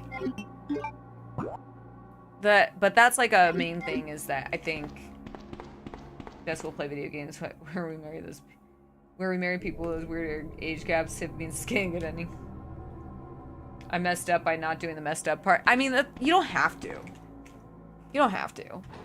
I just think like a lot of people, what I've learned when I was younger, especially when I was in my 20s, I had a lot of friends who, like, some of them got married young and then ended up, unfortunately, separating. And then I had a lot of friends who had kids young. And I remember I had a friend of mine, and she's a really, really nice girl, but I haven't talked to her in a long time. And this is not like I have no hard feelings towards her. She ended up having 2 kids by the time both of us were like 21, 22. We were young. We were about the same age. I think maybe she was a year older than me. And she was like settling down with this guy, and I remember she was pregnant with her first kid. And I remember telling her, like, at the time, like, not like, no offense, I didn't mean this in a dick way, but I was like, I'm not gonna want to spend time with a child. I'm not, and that's not like, I still came over and saw her and like hung out, but we didn't hang out as much because like I was still like doing my own thing, and she had a newborn and a young baby, and then she had a second kid, and I went to both of her baby showers and everything, and you know I was very supportive of her, and we still like I'm still like friends with her on everything, but that was the thing when you're in your 20s, like you don't want to be around, you're not going to be around kids, and if you don't have kids, you don't want to be around kids. And I think what a lot of people miss, like when they do make those decisions to have children or get settled down young, and then if it doesn't work out, they go through a phase, and I've seen this multiple times, I'm just talking from like witnessing this. They'll go through a phase where it's almost like they kind of try to make up for lost time. And like especially military wives, if they like get married like as fucking teenagers, and then if it doesn't work out, they still, you know, I know there is incentive for them to have children, so they'll have children, and then it doesn't work out, they separate, and they're like mid-20s, and then it's like they want to go out and party, and it's like, but unfortunately you're a mother, you can't really do that. I mean, people do whatever the fuck they want, but you can't really do that. You can't go out and party all night long like you don't have kids. And so that's why I feel like taking your time is such an important, it's so important to like your development. And just experimenting or trying new things.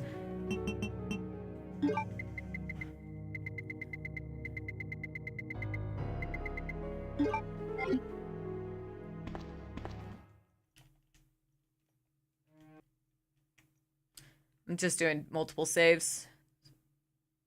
Like I'm saving with the typewriter in game, but I'm keeping that backup one just in case something happens. I don't know why. It's just a safety precaution. Okay. I got all 4 pieces. I'm assuming, let's go up.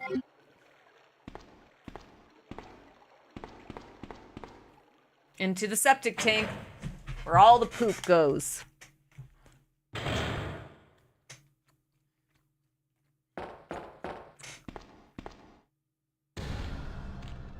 The hell is that?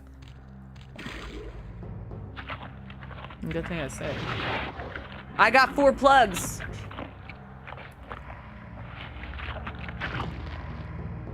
Is that Mr. X? No, nope. It's a little uglier. Yeah.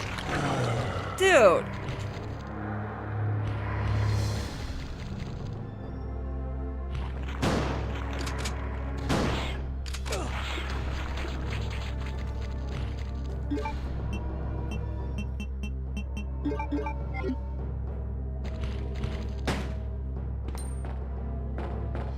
Ah!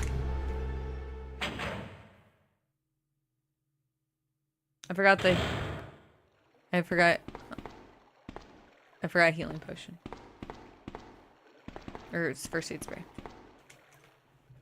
Also, probably better to marry after your 20s, since you grow by a person I allowed in your 30s. I have a friend who married around 23 in about 11 years. Yeah, I've heard I've heard things like that happening too. Cause like, when I learn when people grow up is when you get to, like when you get to your 30s, that's when you start figuring things out. And when you're in your teens, you're not really the same person. Some people might like maybe ideologies change or etc. And I feel that's just like my opinion. It's like, I'm really happy I waited until my 30s.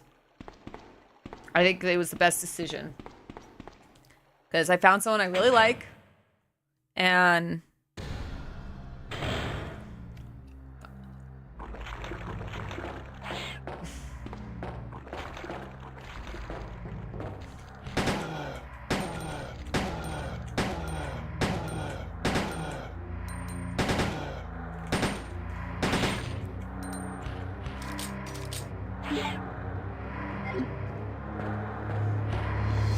dude, you guys get off of me?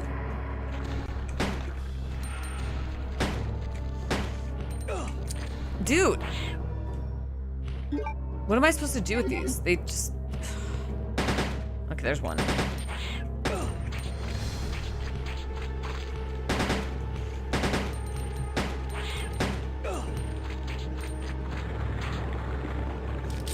Oh my god, it just jumps right back on me. You know what? Fuck it. I'm just not. No, this isn't the liquor. I already fought the liquor. The liquors were in the police station. Actually, you found them pretty early on.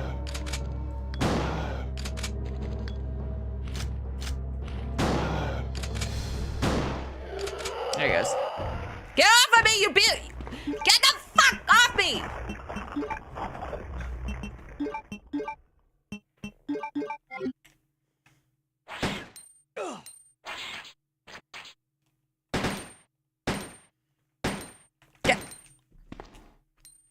It's right on my dick.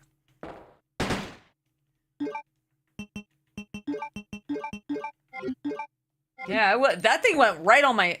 Like, what? Fucking crotch. King. Oh my god. King. Rook.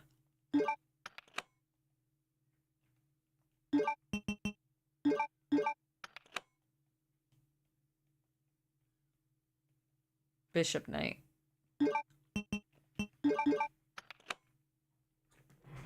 They were like the guys in the book. Oh, dude. I mean, some of the annoying things I have, like the bigger annoyances with this game, absolutely is more dependent on like it's how old the date of the game is. It's not, and it's not like a problem like game breaking. Is the fact that you have these tank controls, so it makes like trying to dodge things a lot more difficult and annoying. Ada.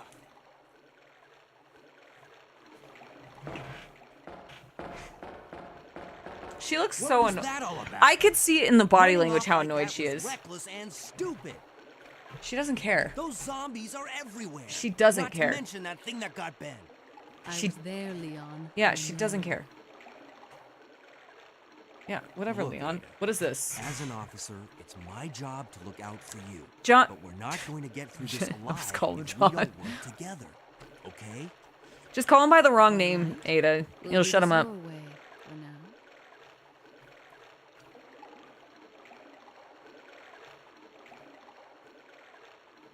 I bet you Ada just dropped out of the Leon shoot. She probably did. Because she wears a dress, duh.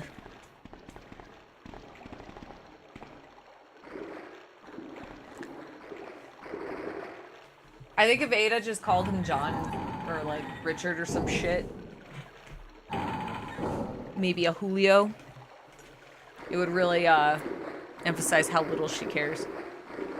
Thanks, Leroy. Thanks, Ryan.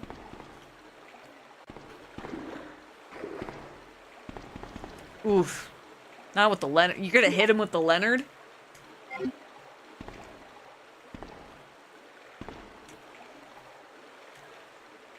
I had a boss I used to do that with. I used to work with this, one of my old store managers, and one of my jobs is he insisted on being called Mike, but I called him Michael anyway. I was an asshole. I think he just introduced himself as Mike, and I just said I called him Michael. But to be fair, I didn't like him.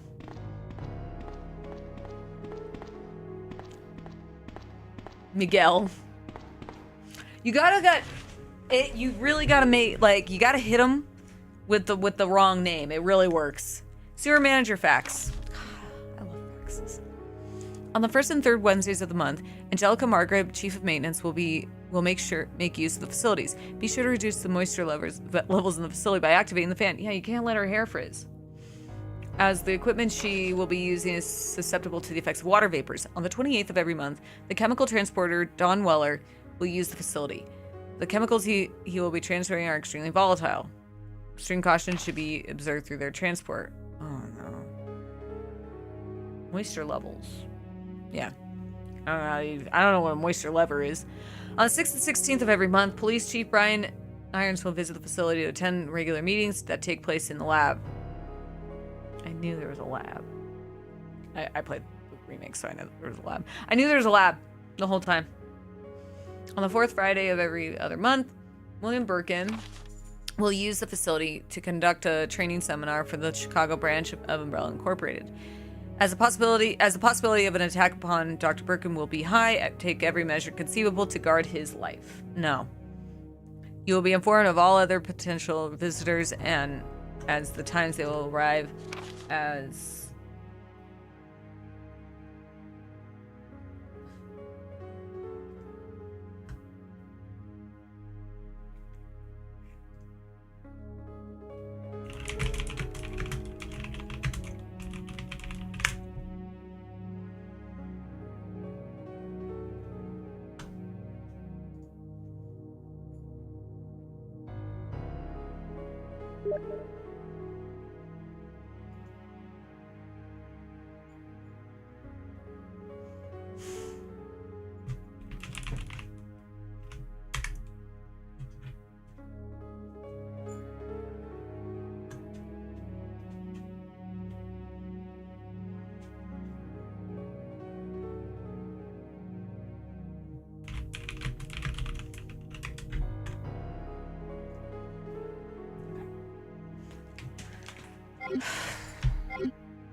Oh, 30.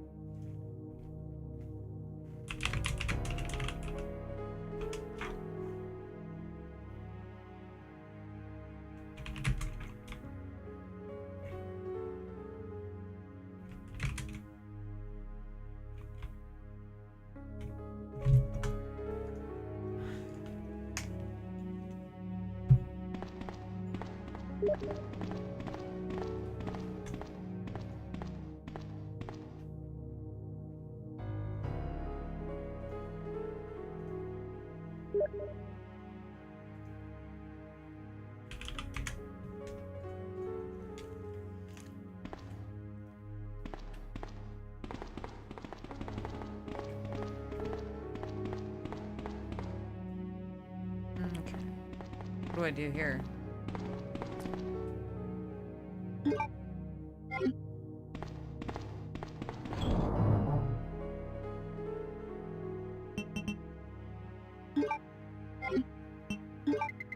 Is there a lot of poison here? I keep getting these. Oh shit.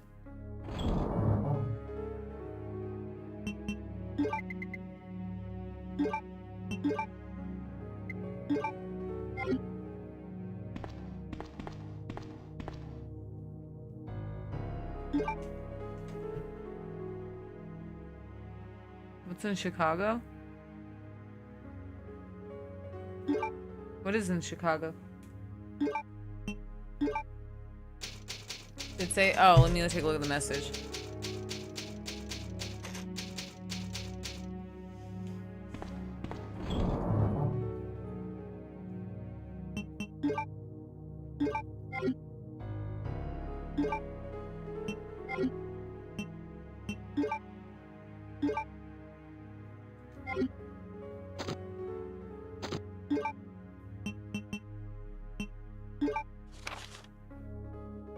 Did it say Chicago?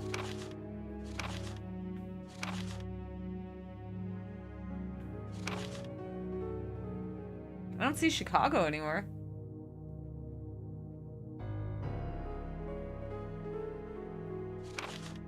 Oh, there is. It does say Chicago. You're right. Oh, I did I miss that?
Oh. Elevator time. Come on in, Ada. It'll be intimate.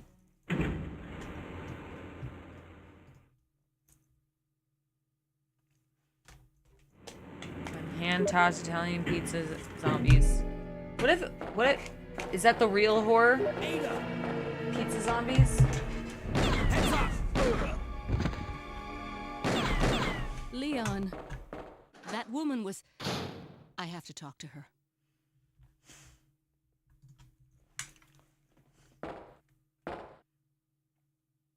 I dropped my gum and Leon got shot. Why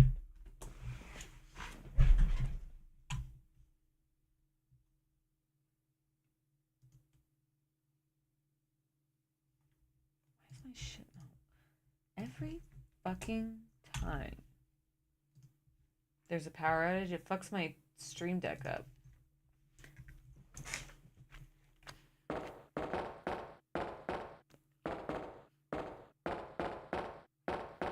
I don't know why Leon thinks Ada cares about him. Wait, can I steal his shit? Steal his wallet.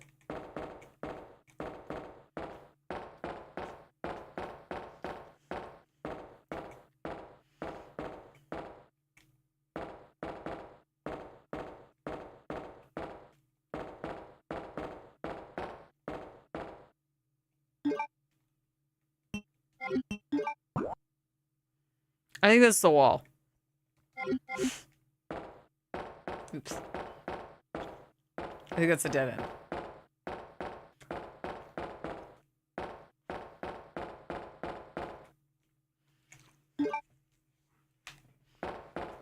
I do like her dress, but I don't like the leggings or the footless tights. Never been a fan of that look.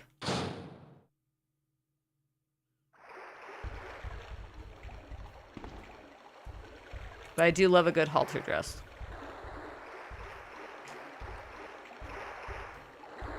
I have one. I have a couple.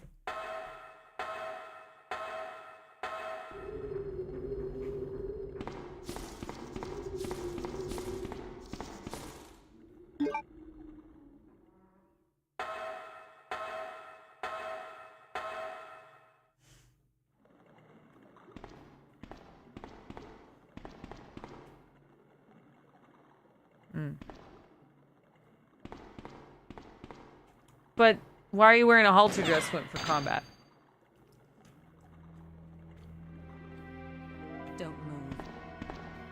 You're the one who was with that cop, if I'm not mistaken.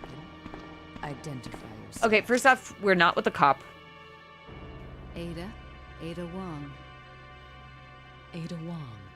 I've heard that name before. I bet you have. Now I remember. One of the men from Chicago who came to assist the T-virus. There's Chicago again. His girlfriend's name It is a halt through combat. Ada and John, I believe. How did you know?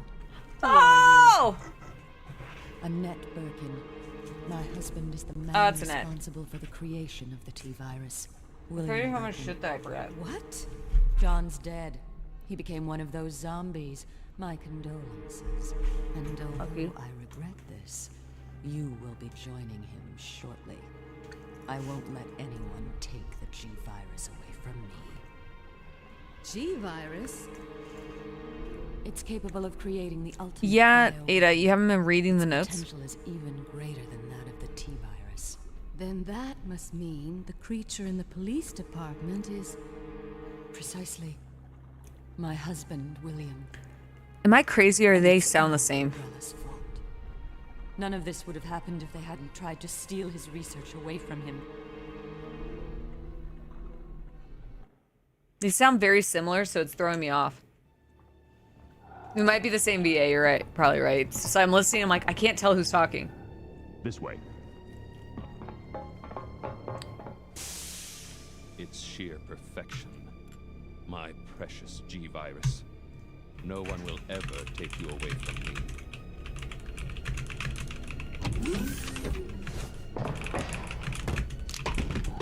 There he is. So you finally come. Doctor, we're here to collect the G-virus sample. Sorry, but I won't just hand over my life's work. Stop it. You might hit the sample. That's it, all right. Okay, let's move out.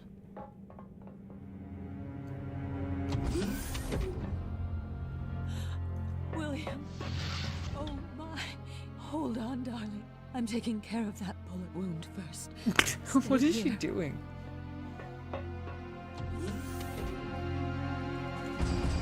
Alpha team, have you retrieved the sample yet? Affirmative. We'll be at the rendezvous point in 1 minute. Roger.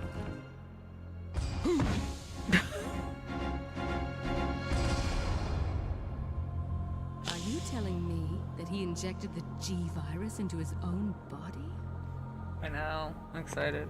The G-virus has the ability to revitalize cellular functions. Isn't this supposed to be the last one? What was that? Something's wrong. Let's check it out. Over there. Shoot it! Eat this, you freak! I'm stopping it! What is this thing? Probably for the best. Until they remake them all again.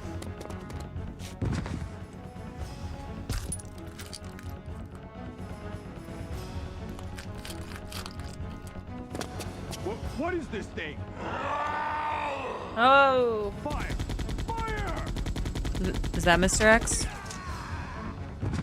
Son of a...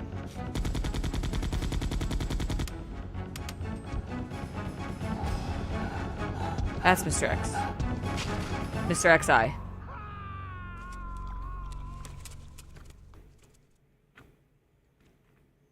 So those rats were the carriers of the virus. As a result of his virus-induced transmutation, William should have lost any prior memories he had as a human by now. Your husband is like, doesn't Worse, vote. Every G-virus bioweapon, including William, has the ability Maybe she has to one implant eye. embryos into Maybe she has a glass eye and she can't see how many bullet wounds there actually was, and she thought it was just like an optical illusion.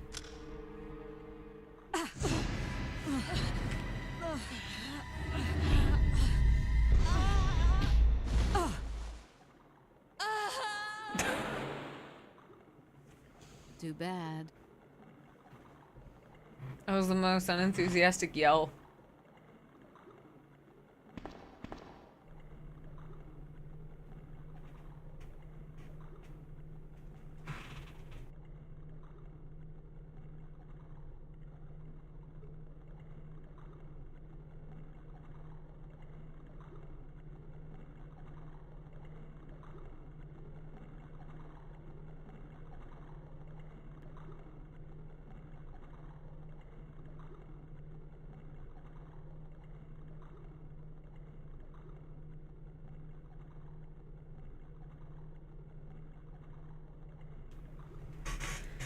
She was probably gonna inject her with the same thing he.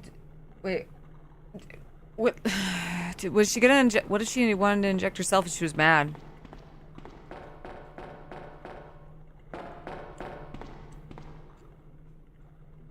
Oh, I'm like all turned around.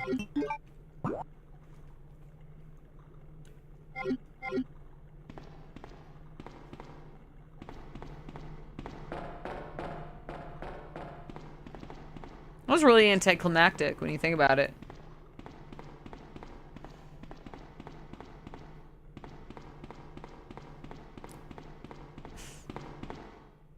It's holding something. I don't need this right now. Machine to regulate the amount of trash. Throw Leon in.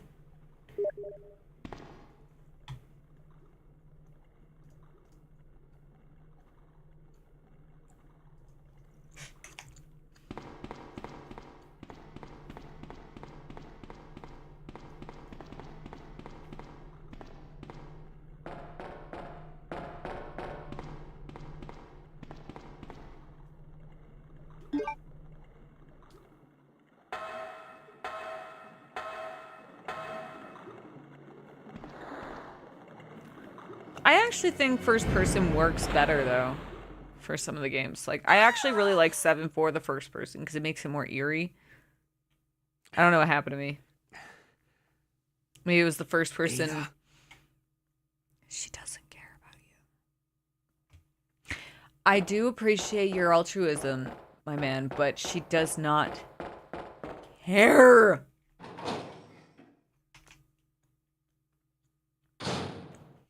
I think it like really ups the spook factor. Like I know with first person it's like I guess it's cheaper. Holy shit.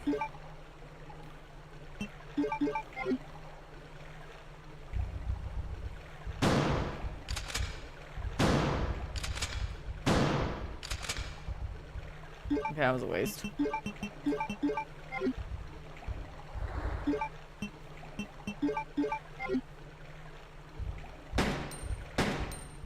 Can I not get him?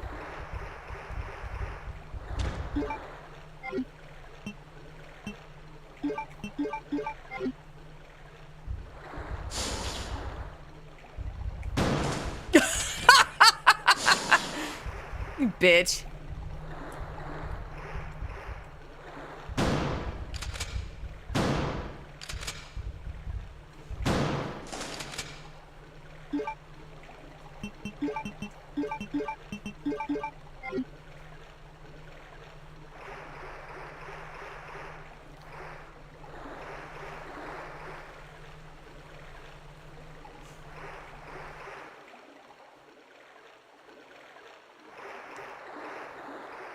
I feel like with just horror in general, I know like first person's cheaper to make games.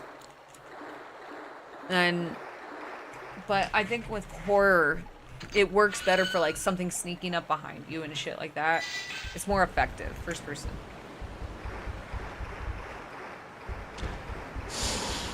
Did I get poisoned? You son of a fucking bitch.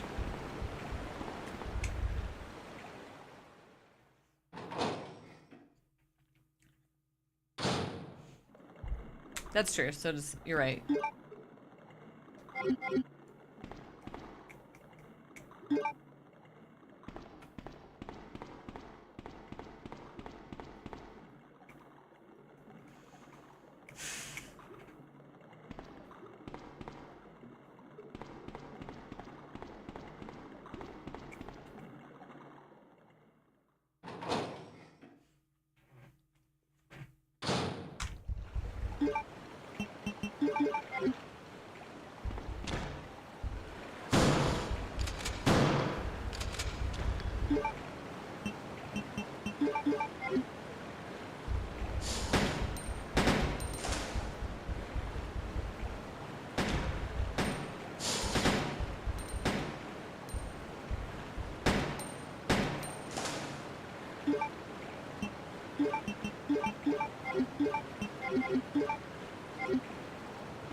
Oh, I was about to say, how the fuck did Ada get where she is? And it's like, oh, wait, it just dawned on me. She could fit in, like, smaller places.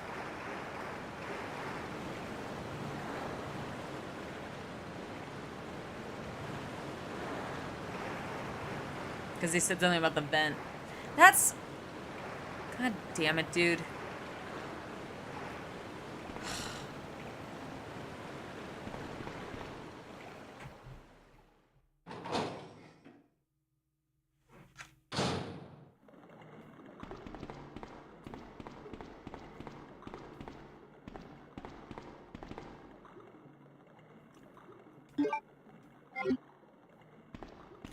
Okay,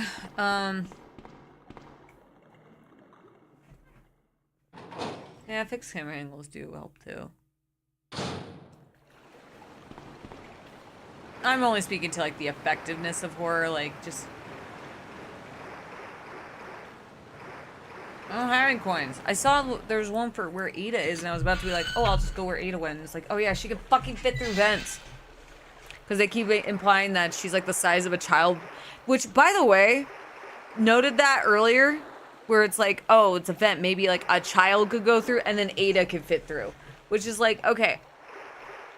I don't know how tall Ada is or how small she is, like, because, you know, video game like, models are a little bit, you know, they're not the most clear representation. Like, games can always, like, put as many, oh, maybe that's true, too. That's true, they probably were being, well, that was my first intent. My first thought was, like, I saw that and I'm like, oh, well, maybe it's more Sherry than anything. Because it's Claire. And but Leon doesn't meet Sherry. It's Claire who does. So, like, I guess it's more about, like, the timing of when you come across... Because you just play as Leon first, right? I don't think I saw I could pick Claire.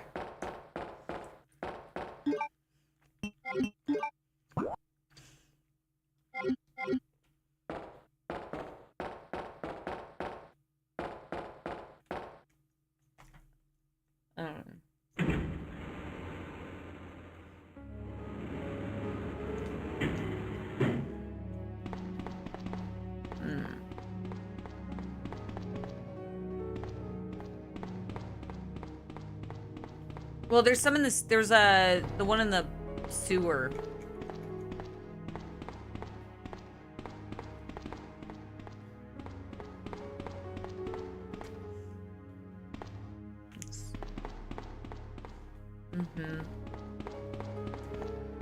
I like that loop. I like that loop. It's a good loop.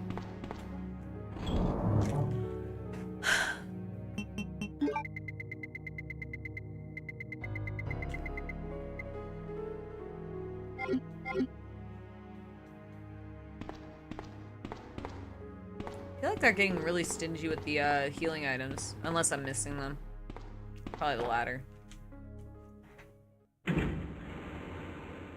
I mean, I would imagine it would be, personally, but, like, upon, like, I forgot, for a second, like, I kind of forgot about Sherry, and I see child, and then who's the only character you see is a grown woman, and she could fit in there, and it's like, weird wording.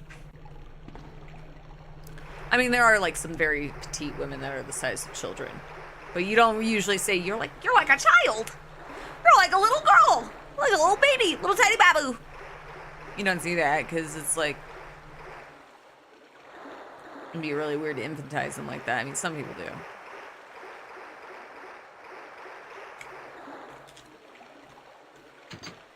There's a little guy.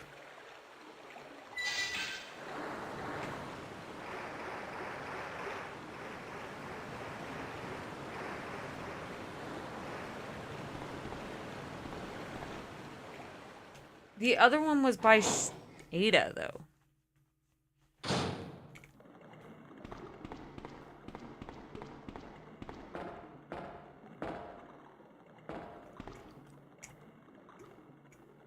Oh, the valve handle! Oh my god! I didn't even... Fuck, I probably read that earlier, too, and I just didn't, like, It didn't click in my head, and I went back to the fucking save room. Fucking shit, dude. Okay.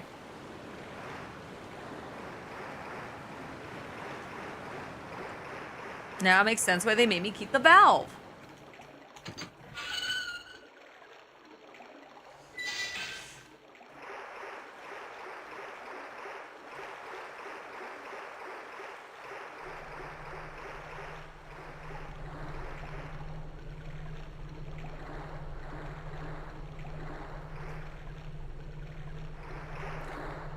I mean, there are some people who, like, really do... I don't know.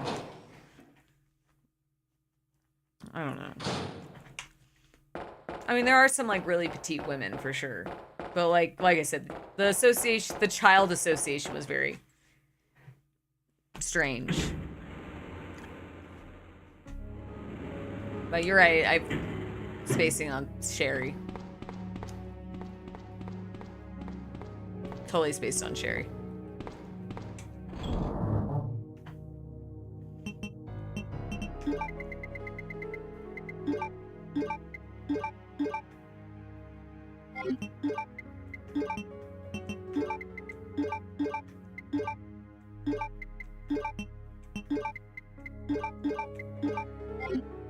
It is 5'7". That's not petite. She's 5'7"?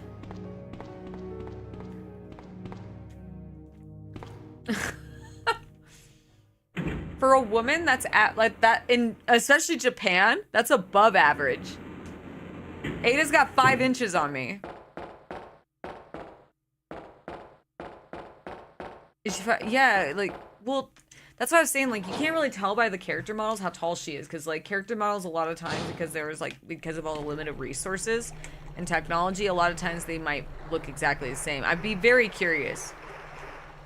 If it wasn't because she was a girl, Christopher, my manager, hit her in their back.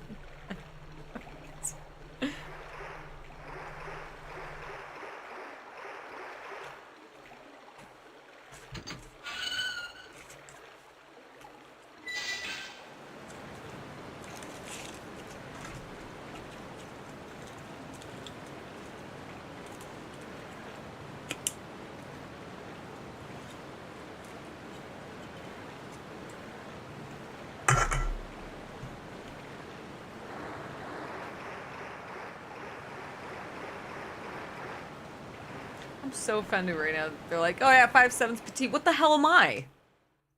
A tiny little person? Am I a gnome?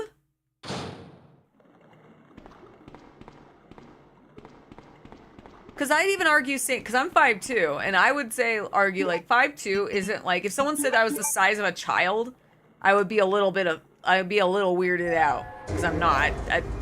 There are plenty of children that are, you know.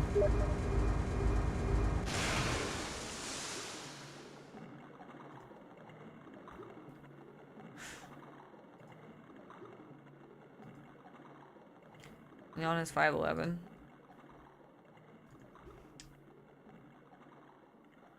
I mean, I'm short, but that's not child.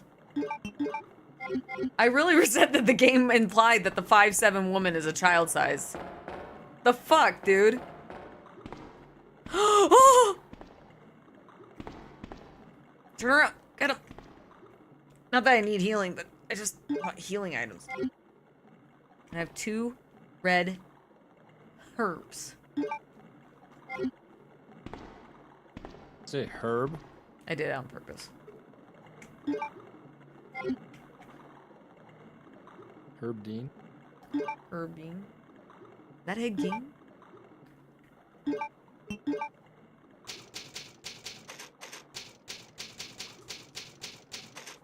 So she's 5'7". The game is literally saying a 5'7" woman is the size of a child. That's so fucking irritating.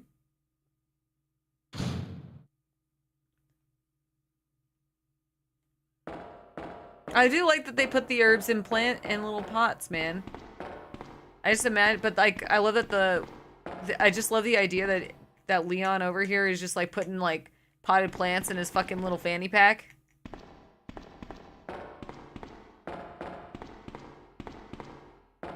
Oh god. What's this part? I'm already gonna hate it, aren't I? Ada! Ada!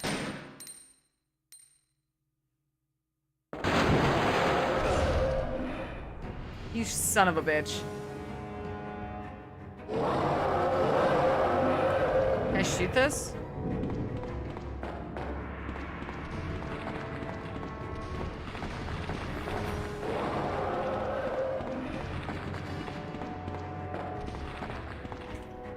Cool. What do I do here? Am I gonna kill it?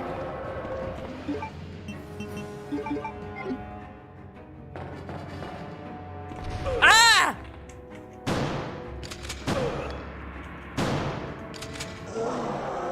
I died.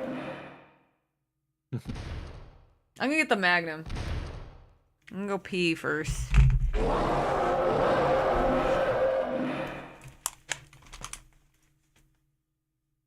Was I supposed to die?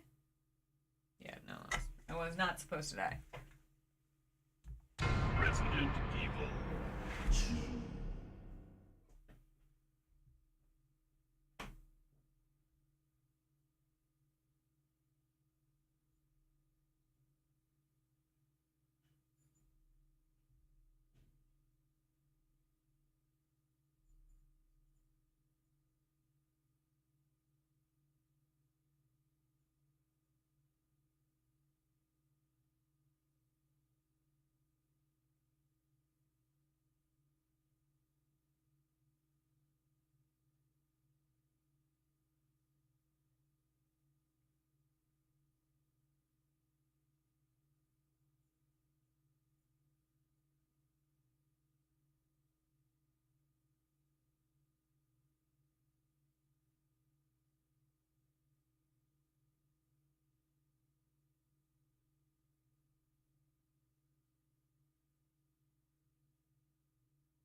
Hi. Alright. Gotta go after the crocodile. This game implies that weed's the answer, because it is. That is the answer. You gotta smoke out the crocodile.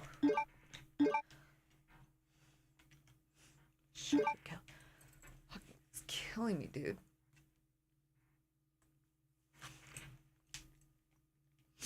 That's what you sound like.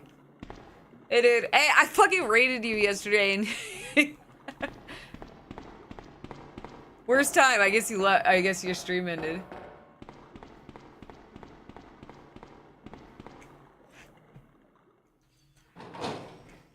Or was it yesterday? I rated you one day. I don't know. My day's all like my perception of time's all fucked. Tired.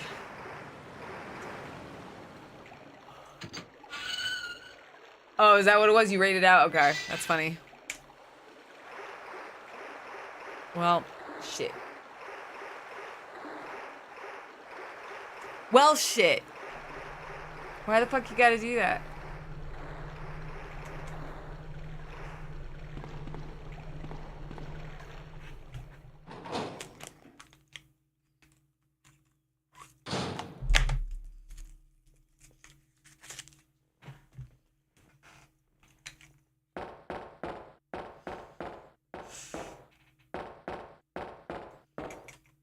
Let's get the Magnum.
Weird closet.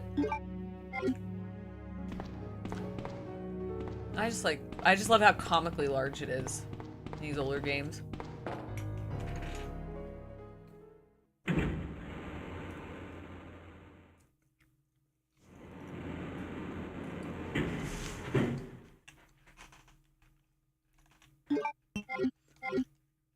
I investigated the closet. There was nothing in it. No men. No items.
Oh, no, wait.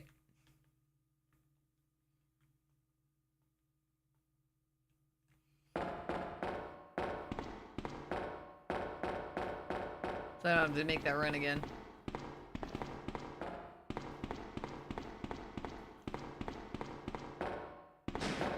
Ada! Yeah.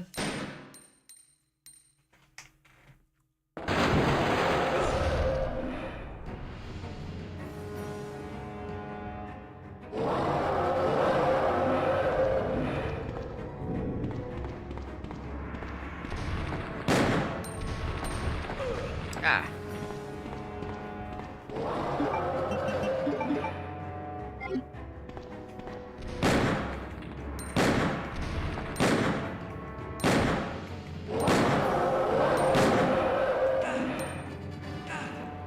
All right.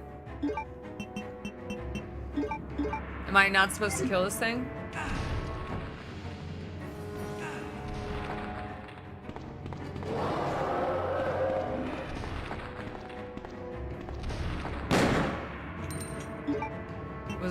Am I doing the wrong thing?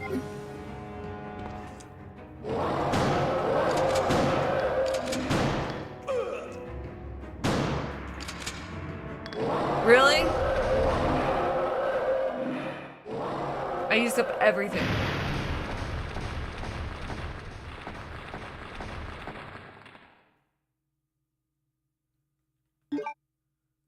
What the fuck?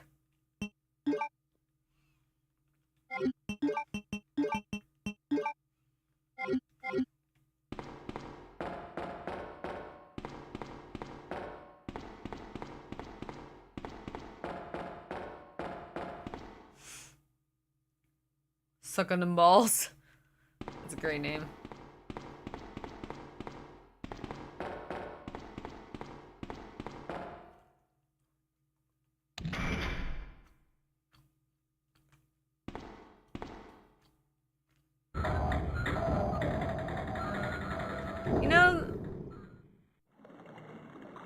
Oh, God. This game is very frustrating.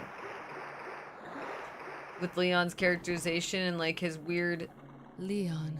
She does not care. This bullet wound isn't making things any easier. Quiet, Leon. I'll patch you up. What explosive? Hold on. I want to see this explosive.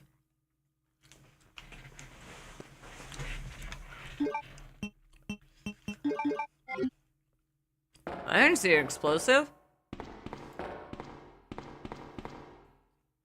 Oh my God!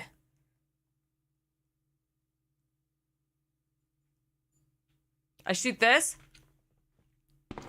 Holy shit. Alright.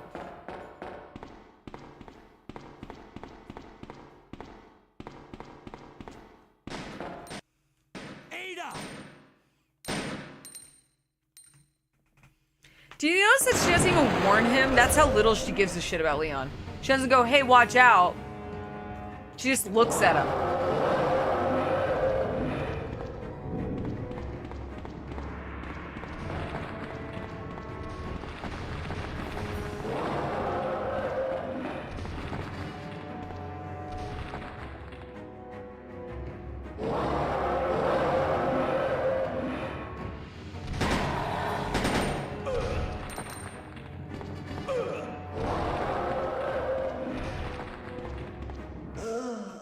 Okay. Well, now how do you hit it? Hold on. How do you hit that thing? Would the shotgun be easier?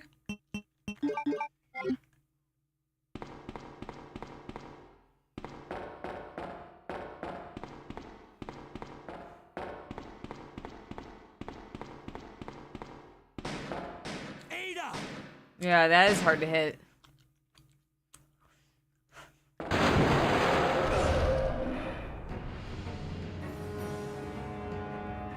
Let's try the shotgun because it has to spread.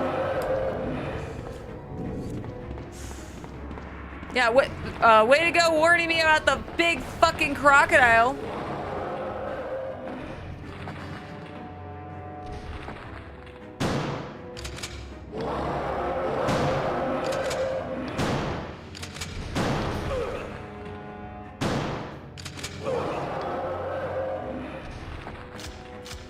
Dude.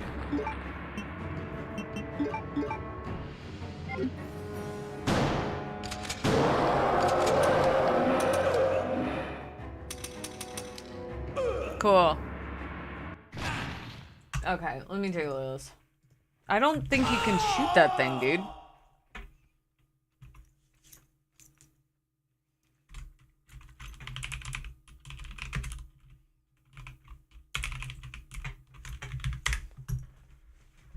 How the hell do you shoot that thing?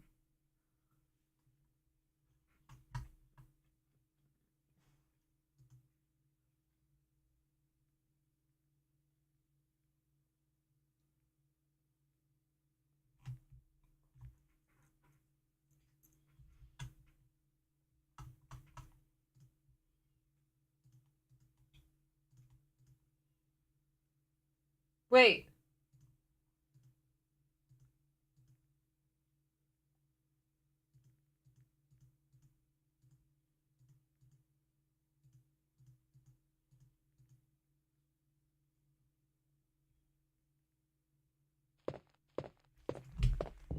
Oh my fucking God.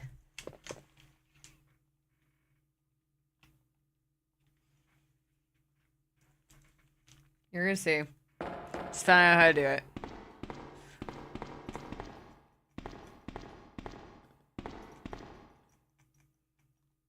In case of emergency.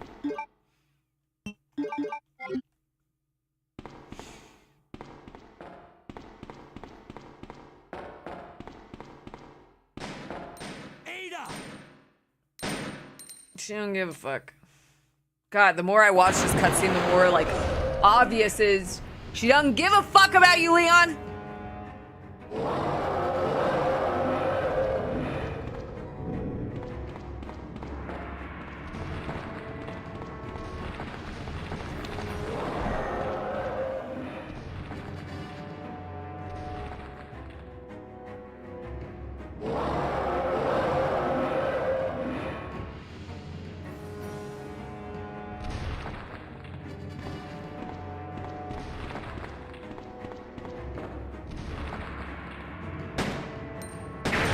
There it is.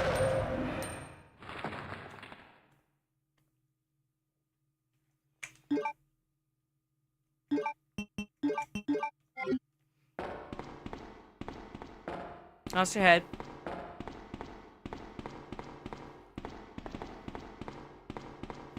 Well, you were right.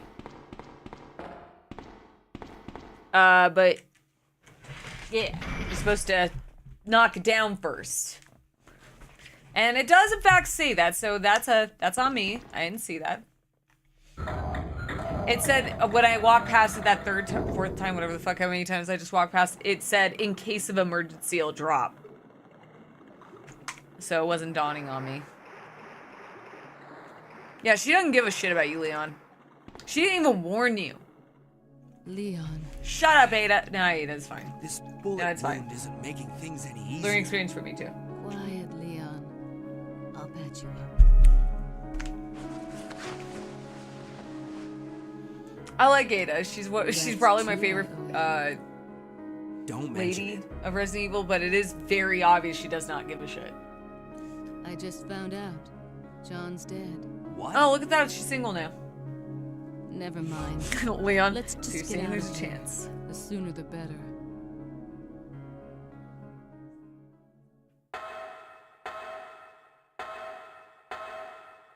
Well, it's like the mixed signals, I guess. It's like her whole vibe is like, don't worry, teehee.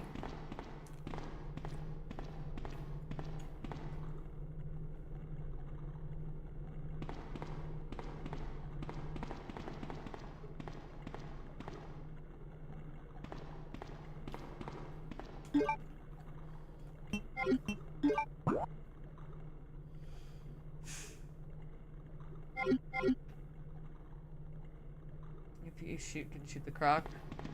Well, I did. I did shoot the croc.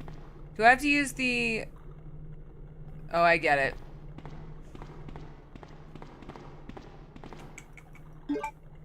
Hardy har, I get it.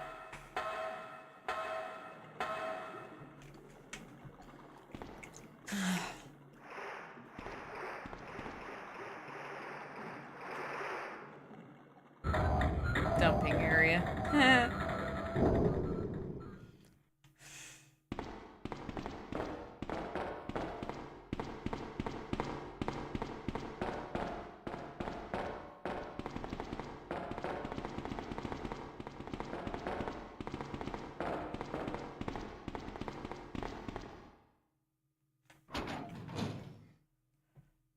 Yeah, he's a little...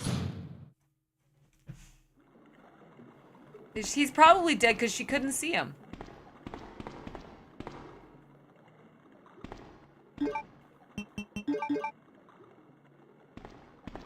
I still claim, even if there is an interest in Leon, she doesn't fucking tell him, look out.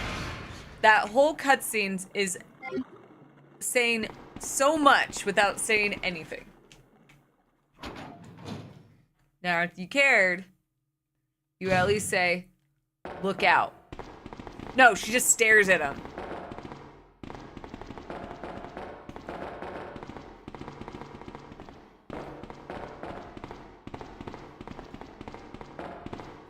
And then Leon is stuck on her for, God, 27 years since this game came out. Next, something else. 27 years of perma blue balls. Because I don't think they've implied at all that Leon's gotten together with anyone other. Like, he's kind of been always hard up on Ada.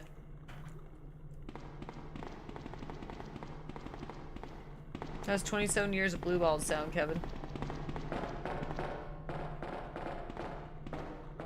Kevin?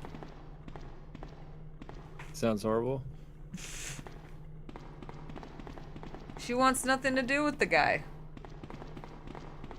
Now all of a sudden the boyfriend's dead. She's like, well, I guess now I can help.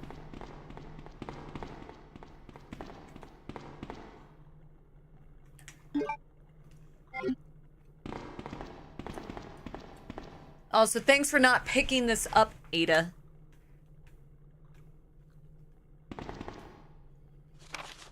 Dude, just remembered I fucking hated the sewers in 2 remake. They were so long. This just dawned on me right now. I think it was 2. Maybe it was 3. I can't remember. 2 or 3. One of them had like a really long sewer section that was really bad. Maybe it was, I'm thinking of 3. Because everyone loves the sewer. Sewer Manager Diary. June 28th. It's been a while, but I saw Dawn today and we talked after completing our work. It's 2. Yeah, it was like really long and a lot of like switches and shit. Yeah, I'm kind of glad I'm not doing the remake actually now that I think about it. He told me he had been sick in bed until yesterday. It really doesn't come as much of a surprise given how long he's been working there. Here. He was sweating, oh my god, I can't speak. He was sweating like a horse and kept scratching his body. While we were talking, I asked if he was hot, and he said he just looked at me funny. What's wrong with him anyway? July 7th. Chief Irons has been visiting the lab quite often lately. I don't know what he's doing over there, but he's always looking grim. The expression on his face has been even more unsettling than usual. I guess that's because of Dr. Burkett's impossible request. The chief has my sympathies, though. After all he's done for the town, he doesn't deserve this. I rarely drink because I'm on graveyard shift. I don't suppose I have much to complain about since this is how I make my living. Chief Irons came in late today, looking grimmer than his usual self. I tried to joke with him to cheer him up, but he wasn't amused. He pulled his gun and threatened to shoot me. I was able to calm him down. That guy must have some serious problems. He knows he can't enter the lab without my help and my medal. Oh. Well, that's not very nice. This one means for the chief to serve and protect. To starve and protect. William informed me that the police and media have begun their investigation on Umbrella's affairs. He said that the investigation will be citywide and that there will be a possibility they'll even search through the sewers. He asked me to suspend all Umbrella's sewer facility operations until the investigation has concluded. The sewers will still be used for passage, but he stressed that I have to be extremely cautious and that I'd lose my job if anyone finds out about this operation.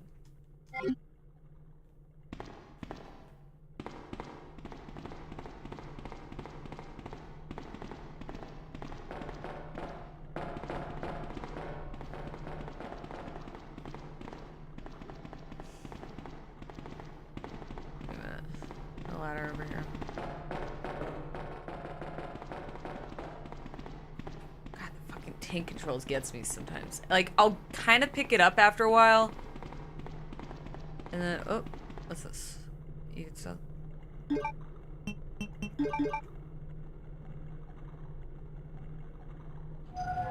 The Keeper's Diary. Yeah, I mean, like, there's a lot of good diaries in these games. I'll give them that.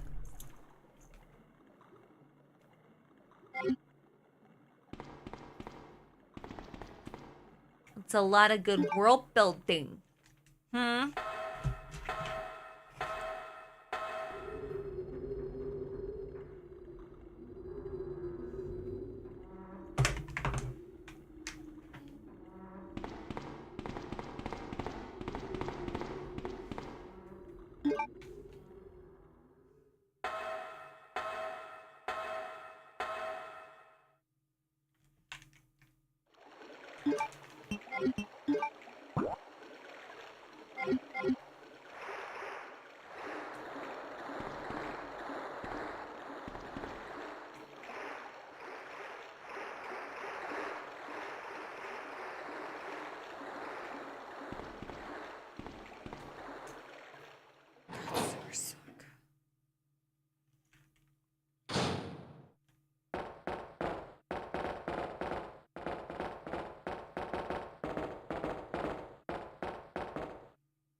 anyway.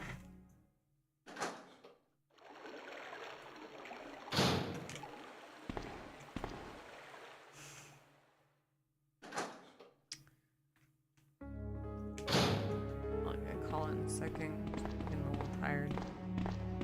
I've been really tired this whole time. Yeah, you had a long day.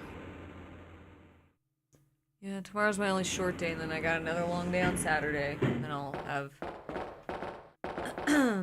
I did put on the Discord, I updated I put a recurring event for every time there's the podcast. I actually did that for me, not for you guys, but it's also nice for you guys to know. But like I put that for me mainly because like I have a bad habit forgetting when the podcast is.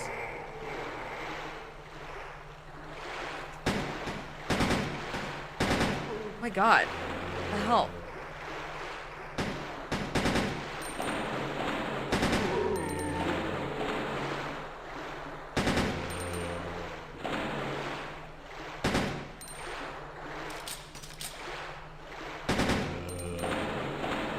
Yeah, I figured it would be like it was original. Like I thought it would be helpful, and then it's like, well, I'll put it here too, because like I usually put stuff in my own calendar. And what I was doing prior to that was I did it a couple times, I think last year, before we switched over to the original channel, or the official channel. I was like, well, I'll just put I'll update my own schedule on Twitch, but Twitch only lets you do so many, like, you have to do it, like, manually each time, and I'm like, I'm not doing this. I think I finished out a year one time, and I'm like, I'm not doing this. I'm just not. This is ridiculous. So I saw Discord had that feature, I'm like, that's nice. I appreciate that. Oh my god! This is such a goofy little mechanism. Who thought of this?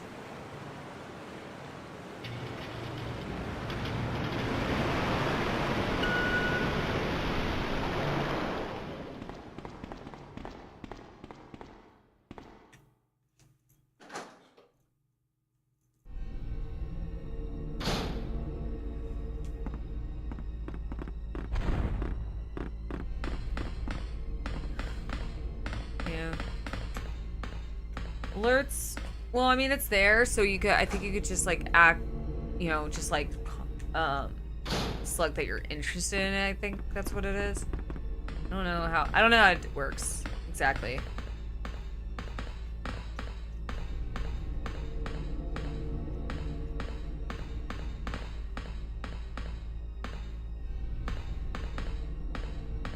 Yeah. Well, it's like I know no, I think it's this week or next week, is daylight. No, it's next week. It's daylight savings time, but I think it's next week for them. I think it's next week for Brian and Peachy. So that gets a little confusing for me because like they have to tell me when it is, and like that's when I have to go on at 12. So it's like, hopefully it works. Yeah, let me know if it works. I'd like to know, because if that's the case, I'd like to do that more often. I was trying to see about doing it for streams, but it doesn't let me do it for every day, which is weird.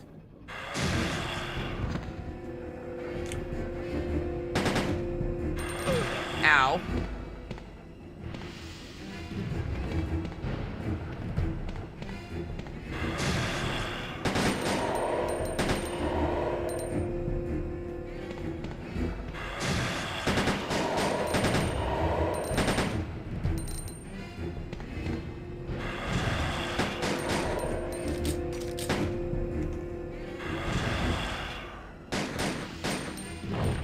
But I am trying to do like more for the channel. I'm trying to do more for once I get paid finally. It'll be nice to like have some extra, not much, but like to put more into like boosting the server and stuff like that. Like I'm trying to bring more benefits and like improve experiences. It's just I'm still kind of figuring things out, and in all fairness, like I wasn't really dedicating myself to learning, so now I have been, and that's what I've been doing. That's why I'm trying to find like new little things to do in the stream that makes it more fun.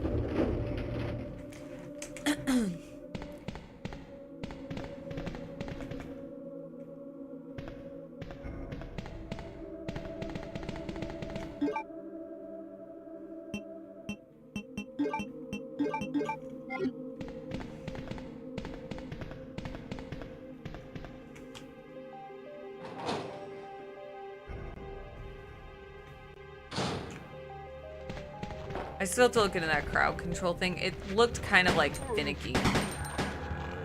That's why I kind of... And I think it's like all dependent on the game. Because it's supposed to be something like that people can engage with. And when I was looking into it, I'm like... it was one of those where you like open something and you're like, I'm not in the mood for this. You know?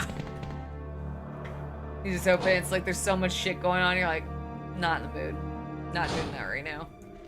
That's for future me to worry about, and then you just keep putting it off. So that's where I've been with that. I kind of did that with a lot of stuff.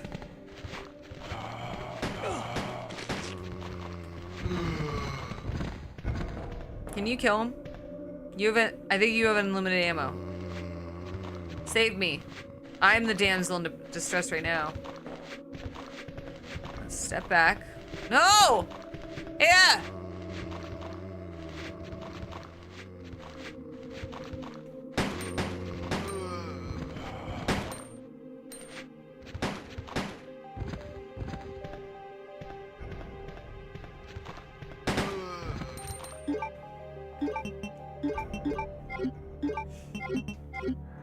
I'll look into it again, because like I said, it is dependent on the game.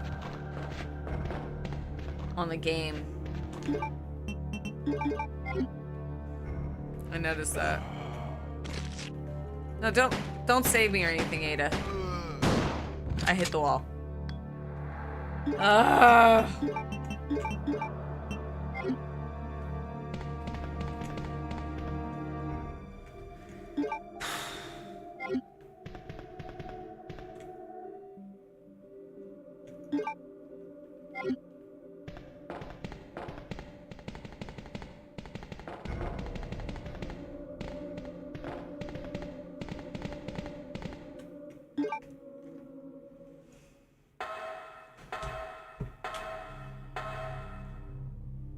No, I like it the way it is. That's why I kept it this way.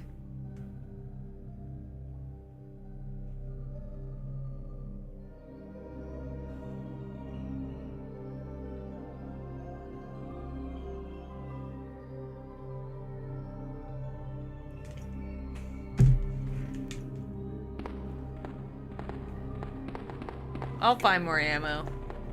If I have to, I'll knife it. A good old-fashioned knife works. This will be a good place to stop. Because I have been up since... I got up at 6. I got up a little later than I would have liked. Not that 6 is late, just... I wanted to be up a little earlier in preparation for work, and we had all that shit go on, so it kind of like I'm really like emotionally. Oh yeah, well I want to save ammo, but I don't want to act like I'm saving ammo. I'm going in hardy. That's how I roll. So like you'll come to learn about me that I'll go in, I'll be like I want to do X, and then I'll just complain. You woke up at 1? Yeah, I work on I have East Coast hours. I work tomorrow at 11 my time, so it's 2 their time, which is nice. Because I do like a Tuesday, Thursday, Friday are usually my short days at work, where it's like I only like close up everything and monitor all that shit. And then Wednesday, Saturdays are my long days, which are 8 hours, and I facilitate workshops. But this week was a busier week than normal. We were doing a two-parter on so I did like 6 hours today and on Tuesday. Which is not a lot of hours, but it's like because I'm dealing with a lot of people, and these workshops, like, you know, you're chasing down people constantly. It's like it could be a lot. to deal with, and it can exhaust you. You don't realize like how much like working with people can like I worked retail, so it's like I always forgot even like a 4-hour shift can sometimes feel like a nightmare or feel like exhausting because you're just dealing with people all the time, and it can be a little overwhelming. But I do well with people, so you wouldn't know that. So, but like combine that with a lot of shit that's been going on this week. Yeah, it's very mentally taxing. So, and then on top of that, we had like everything that could go wrong was going wrong today. So, add on that additional. Well, I mean, the battery works great, and then they just also cut the line to the internet. So well, it's like the constant ring. Now we need to like get Starlink or something to work around that. Yeah, we're looking at one more workaround we gotta come up with. Yeah, because unfortunately it's not an option. Like, you know, it's like it kind of sucks that the internet nowadays is like it's no longer a luxury, it's a necessity. Which I mean, I have no issue with, but I work remotely, and it's not really in the cards. Like I can't just like call out. Like, because of the company I work for. No, you basically just have to make it work. Yeah. So you have to have workarounds these days if you're going to work remotely. Yeah, that's the thing. Is like people, when it comes to working remotely, which is a great option, and a lot of like in the kind of industry that I'm working in, like a lot of it is going to be on the East Coast. So it has to be remote, which is not an issue. I have no issues with working remote. But because it's like it's so reliant on yourself being like not just efficient and motivated, but also a lot of people, and I've done it where you'll take a job, like you'll have like one of these gigs and like you kind of like take that, because it's remote, you'll take it as like you'll take it as like an excuse to slack off and like, oh, I don't have to try so hard. When in actuality, when you're working remote, you have to work a little harder to prove that you are dedicated. Like it's a little easier to take a job and go like, oh, I can't make it, and call out. Whereas like, not saying that I've ever done that. I have pretty good work ethic. I like to think. I don't know. I can only speak from my impressions. Feedback I received. But that's like kind of, are you gonna have to travel around and get to meet clients? No, because I'm a facilitator, which is great. I'm a program coordinator, so all I have to do is make sure these programs work, like run well, and do all the back end shit, like the administrative stuff. So I'm not a fucking like, I don't talk to the partners. I just work with the clients. So it's nice. I don't want to travel anyway. I wouldn't have taken the job. I also don't do any cold calling. Like I do call people on occasion, but I don't do like a lot of it, and I don't do any sales or anything, which is nice. But like I said, it's like when you, fortunately, like there's a lot of luxuries to working remote, but the unfortunate thing is that you have to work twice as hard to like make sure to prove to whoever you're working for that you are committed and that you're not going to just slack off, because that's a huge issue with people who work remote. So you have to like, and you're kind of like essentially almost always on the clock, feels like, right, Kevin? Pretty much. That's yeah. I mean, there's sometimes when you're working remote, you have to make sure stuff gets done, and so yeah. Well, Kevin's like more of a Kevin and I both have worked like in managerial, like overseeing other people, and more so Kevin than me. Seriously, like you have to like literally like I have been getting like positive feedback from this job where he like basically I've been told like they don't feel like they have to keep an eye on me, and they feel like they can trust to leave operations to me, which is what you're trying to prove, that you're capable. And so like in my case, like I'm trying to like avoid avoid slacking off. Like not like I tried to, but yeah, but pretty much like I was just working non-stop, like some days, you know, and there's gonna be days like that. You're just on and off the whole day. Yeah. So like like the hours, I just give them like my allotted hours, like that's in my contract, and that's when it like and sometimes unfortunately you will be working over. You're not always going to be working just that. So it's kind of a real pain in the ass. That's the one shitty thing about working remote is like you're kind of just like you feel like you had that added pressure that if you're not doing enough, because like I've had that happen where like you're working for a company and like I had like it was not this last job or not the job before, I mean when I was working for 6 years, because my the CEO for the company wasn't really like that. I didn't work closely with him, so he didn't know what I did a lot. And it's not so much about me not doing anything. It was the fact that he was just so hands off. And when we went remote during COVID, I remember like when my hours got cut, I got really frustrated because I needed those hours and it was in my contract that I was supposed to be working 40 hours a week. And when I was told it was because he didn't know what I did, it's like, well, because he never checks in.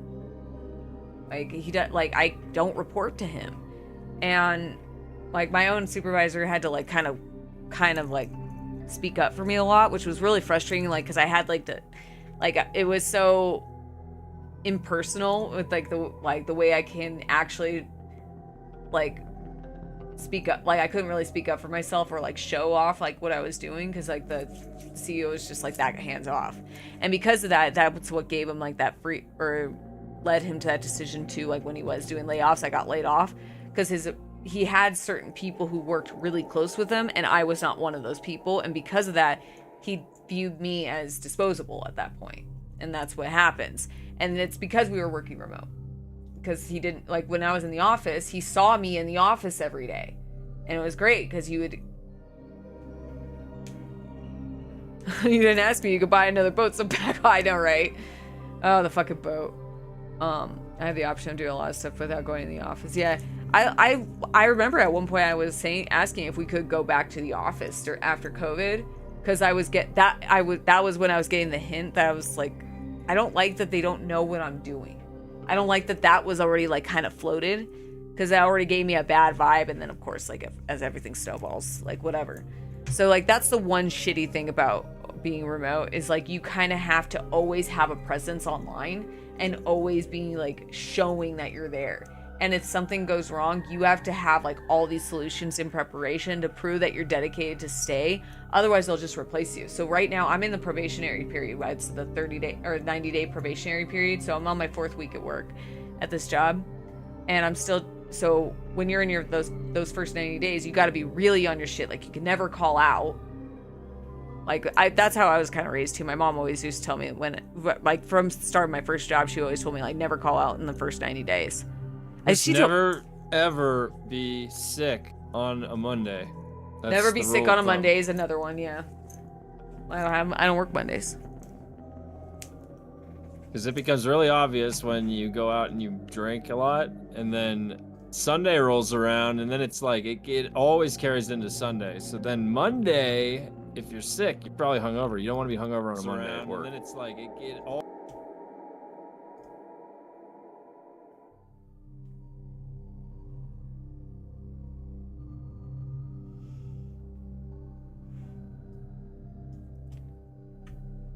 Alright, I'm gonna get going. This was fun. I'm gonna play more of this tomorrow. Started in kind of like low energy all day. I'm not feeling too great about like today still, even though, and like I'm also really tired and exhausted emotionally and mentally. So I'm gonna say hi to Eddie. He's playing Silent Hill F, and